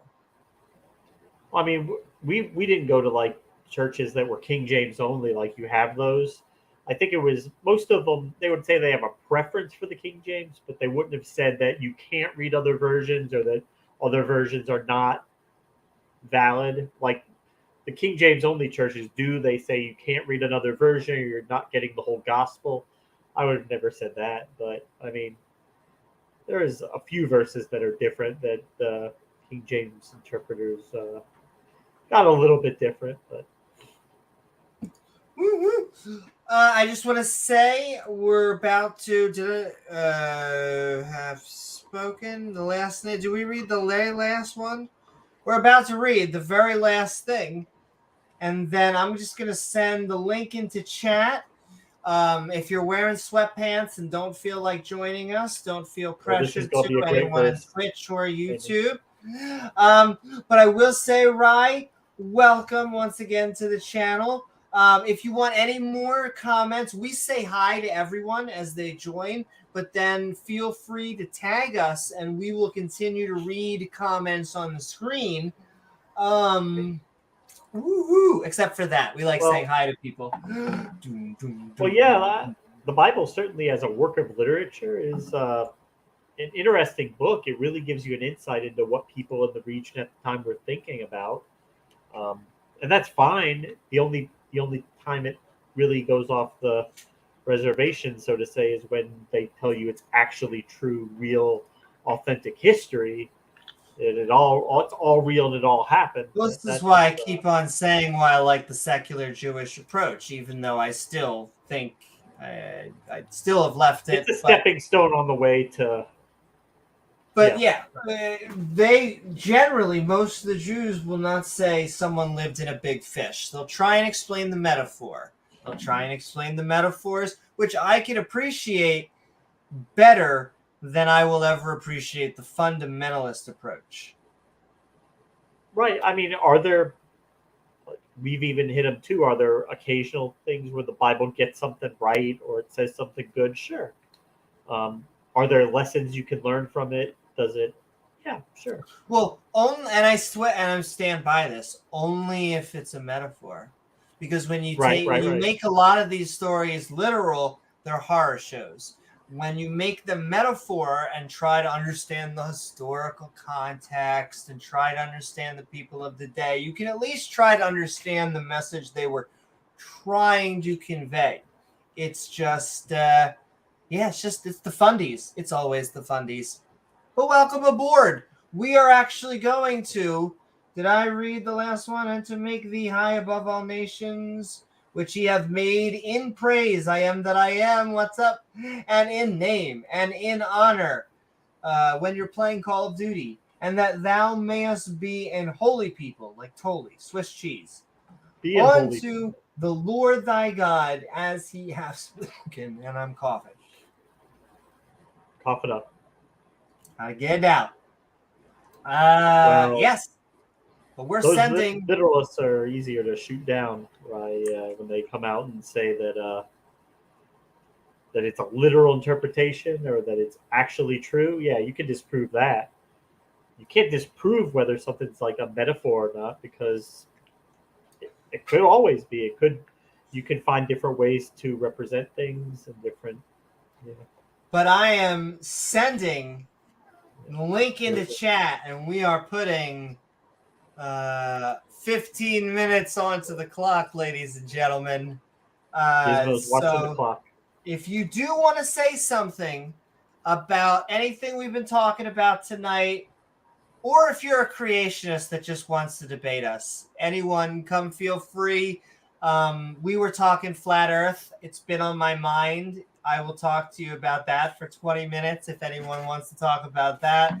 Always but chances are. And here's the freak. So let's just read. We'll very quickly do this. And we're going to get to freak on. Let it in, Gizmo. We are going to very quickly just do the.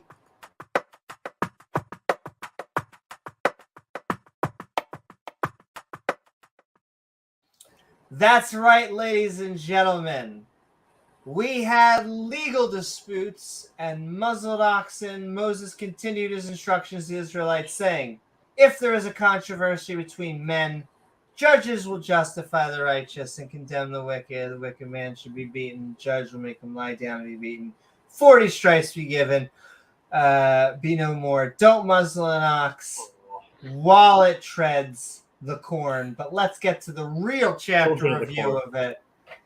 A man must marry his dead brother's wife. If a married man dies without having children, his brother must have sex with his dead brother's wife. If the dead man's brother doesn't want to have sex with his brother's wife, then she'll say to the elders, my husband's brother. Oh, sending so much love out there.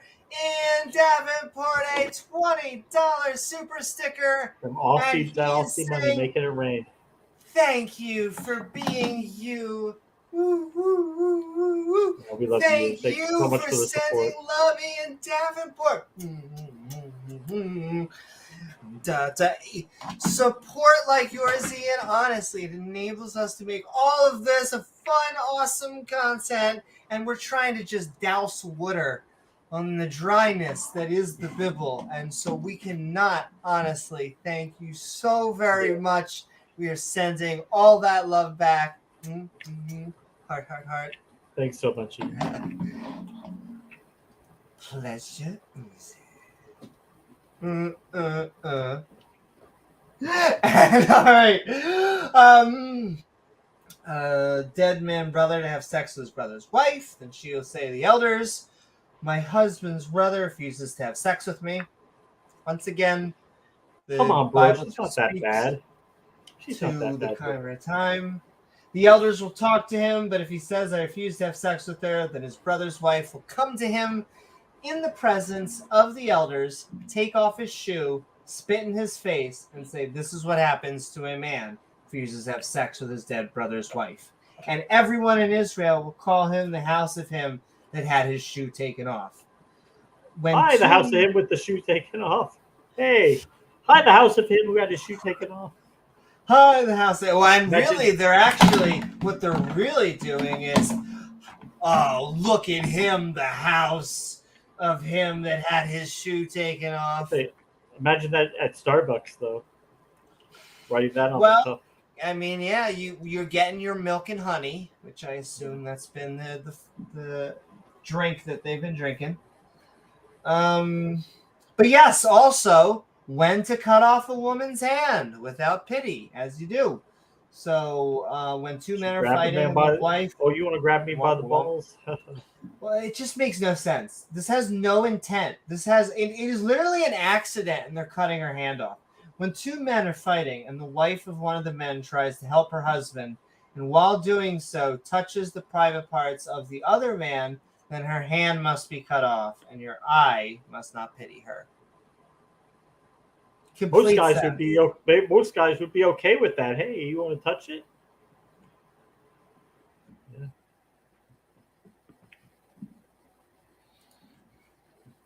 Thanks, Thomas. How you doing, Thomas? We're just sending love to the entire skeptic and ranting community because we can share the love because we don't have to have holy wars and schism. It really is amazing. We don't have to apparently cut off women's hands. Not that any of them do this. Thank Jesus, they do not follow any of this anymore. Be honest when you deal with others. Don't cheat. Cheaters are abominations to God. There you go. Something good in the middle of all the horror. Remember what Amtrak did to you when you were coming out of Egypt. After God has defeated all your enemies and given you the land that he promised, blot out the remembrance of Amalek and don't forget it. We won't. Moses continues instructions to the Israelites saying, when you come to the promised land, put your first fruits in a basket and go to the place where God tells you to go. Then go to the priest and say to him, I have come to the land God swore he'd give to my fathers. The priest will take your basket and set it by the altar. Another fucking basket, Jesus Christ. You will say in front of God, my father was a Syrian man who was about to die. He went down to Egypt and lived there for a while, and he became the fresh prince of Syrian heir. And while became a mighty and populous nation, the Egyptians mistreated us and made us work hard. We cried to God, and he heard us, and he gave us superpowers, and we became ex-Israel. Boom, boom, boom. He heard you. Boom. He forgot about you guys. He brought us out from Egypt with a mighty hand and a reach around. An outstretched arm. Not even. Like I said, sometimes we troll the Bible. Sometimes it gives it back with terrible greatness. She won't be able to give reach arounds anymore. Oh, I know. She doesn't have a hand. What a shame. Hey, you know that time, like your husband's sitting there, and it's like, wow, it feels like your hand is like cut off, and it's not even working. Wow. Thanks, God. Thanks, God. He brought us out of Egypt with mighty hand. Okay, brought us into the place that has given us this land, a land flowing with milk and honey. So there are my first fruits. So them in front of God and worship him and rejoice in every good thing that God has given you. and delivering the basket of fruit to the priest. Take care of those who need your help after delivering the basket of fruit. Then say in front of God, would you like to have a margarita and buy wings? I've brought the hollowed things. Oh, it's not that kind of personal relationship. Things from my house and have given the Levites, the strangers, and fatherless and widows. I haven't broken any of your commandments, and I haven't forgotten them. I've been a good girl.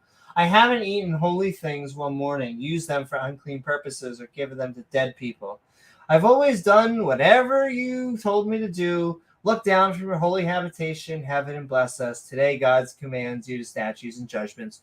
You've promised to do them, and today God has called you his peculiar people. He'll put you above everyone else to make you a holy people. Wow. Like, wow. And with that, it brings us to the end I'll of give you our a peculiar Bible people. study of Deuteronomy chapters 25 and 26. And we are now going to move into the open mic, which are going to be intro outros. DeFreak, you're going to say what you want and then tell us when you're done saying about the chapter, and we are then going to head out of here. So I love you all, and the skeptic and ranting community. I really cannot keep on saying this. There is no better community out there. Not even close. Not even close, really. So we're moving into our open mic. We got the freak backstage. We're going to have some fun in the sun in our intro outro. Some freaky fun.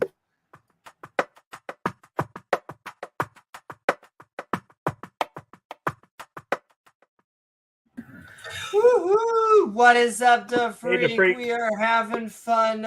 We are talking a Bible study, Deuteronomy, chapters 25 and 26. We had some fun with fist fruits. How are you, and what are your thoughts about the subject? Okay, I'm okay. How about you? I'm all right. You good, Amy? Yeah. Thanks. No, it's been a great show. Okay, I'm gonna frame you and set you up for those couple trick questions.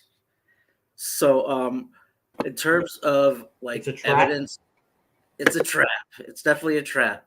So, in terms of like evidence, what do you think about the Quran and its its legitimacy in terms of history and what corroborates it and it makes it supposedly more legit than the Bible? I mean, I have the ant test is my new thing. I wish I could get it out of my mind. Maybe I don't. I want to know how allegorical chapters like the ant are, in which Solomon not only spoke to ants, but the ants spoke back. He seemed to eventually gain a little bit of control over them by the end of the chapter. He's having a nice conversation with them. So, exactly, by speaking with them. And so I do not think that historically happened. And so I challenge that. Okay, very well, very well. But in terms of like let's say archaeology that is linked to it and the time period and what we have in terms of history and archaeology validating Muhammad and that he was here and that he killed people, whatever. I mean, he certainly was here. Sure. I mean, I've only ever seen maybe one or two, and I mean of many like Muhammad mythicists. Oh, interesting. Yeah, I think we have his tomb. He almost certainly existed. Yeah. Okay, so that being said, I'm gonna post a verse in the chat. Oh, and it's just one of many. But this new thing that I've been hearing, this whole Moses didn't exist, Israel wasn't in Egypt. This, if we could agree that the Quran is a legitimate, like we could trace it back in history pretty well. then when we read verses like this, and there's at least 10 of them that say, we gave Moses the scripture, we know Moses existed at that point. So that's pretty.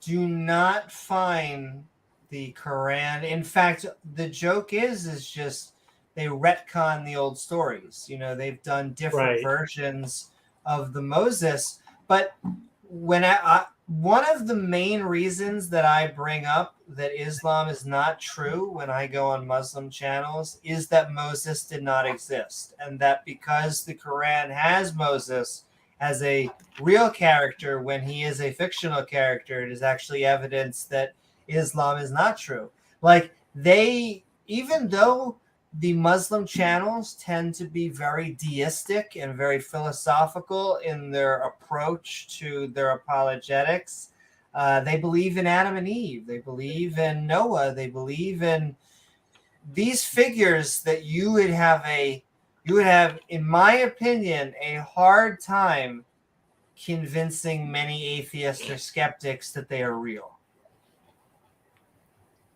Yeah.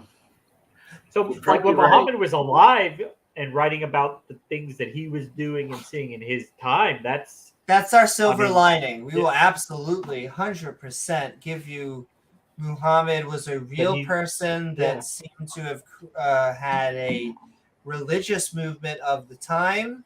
But in terms of the history, before Muhammad, he wasn't alive. So he just took whatever was written and he retconned it. But tell me, and I know that we've kind of bounced it back. I feel bad to Freak before we gave you. But it sounds like what you're saying is, why can't the Quran be used as evidence, correlating evidence that Moses is real? Because now we have a Bible, now we have a Quran. That means it's two sources. It's not just one. But what I would say is both of those sources are biased. Well, and one of them is a source for the other one. Like the Old Testament is clearly I feel Muhammad's bad. Source. But, yeah. It's all yours to Freak. It's kind of crazy because a lot of Muslims, especially look over in Iwadawa, will say that the Bible is corrupt, but yet their whole religion is based on, the Bible. The Quran is probably about 80% or so more substantiating the stories of the Bible. So, it's a bad strategy on their part because it actually they substantiate each other, actually. But what I'm saying is, if you have a hard time, linking the Bible through history, archaeology, that kind of thing, well, I think there's more evidence and it's more directly linked that the Quran is, from Muhammad and how it came about and everything. So if the word of God, the Quran says, I gave the scripture to Moses, you can rest assured that he was a real person. Sure. I believe that he was a real person. We just don't. No, Moses. He said Moses. Oh, you said Moses? I believe Muhammad was a real person.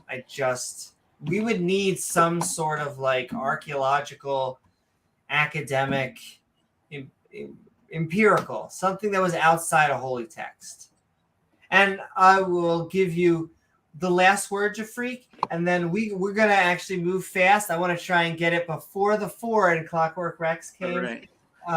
But final word.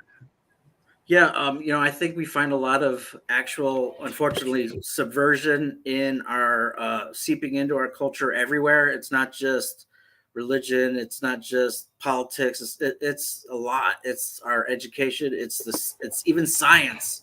I'm seeing it. So subversion. It basically undermining what is what has been established as truth.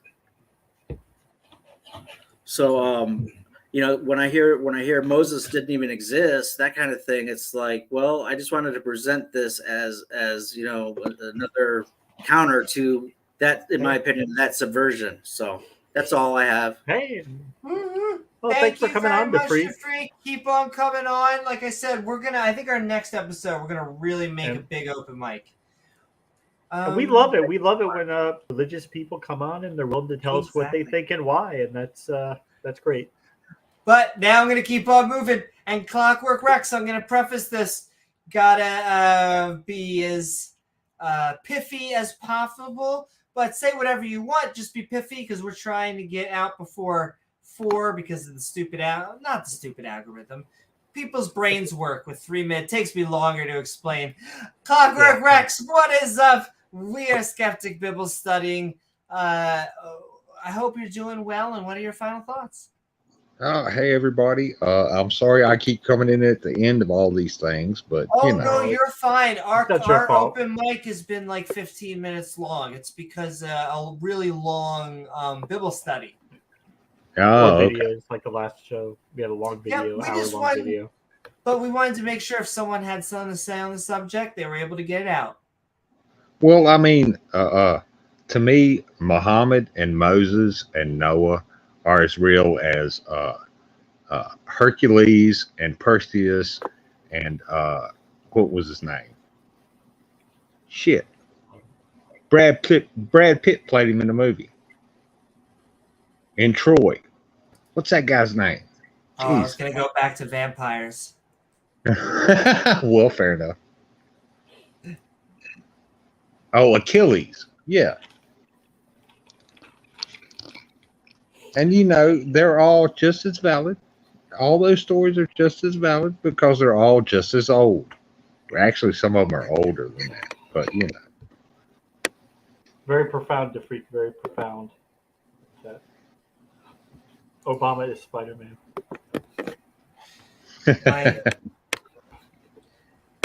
Things get a little strange after the 5 o'clock hour on here, guys. Well, but yeah, don't let me keep y'all too long. If you need to. But send in love, Clockwork. Like I said, the next big one is going to be a bigger open mic. Okay, fair enough. Next episode. No, but we start at 2. It really puts a limit on what we're able to do. But send we do like love, having open mics. But send in love, Clockwork. Final last sentence.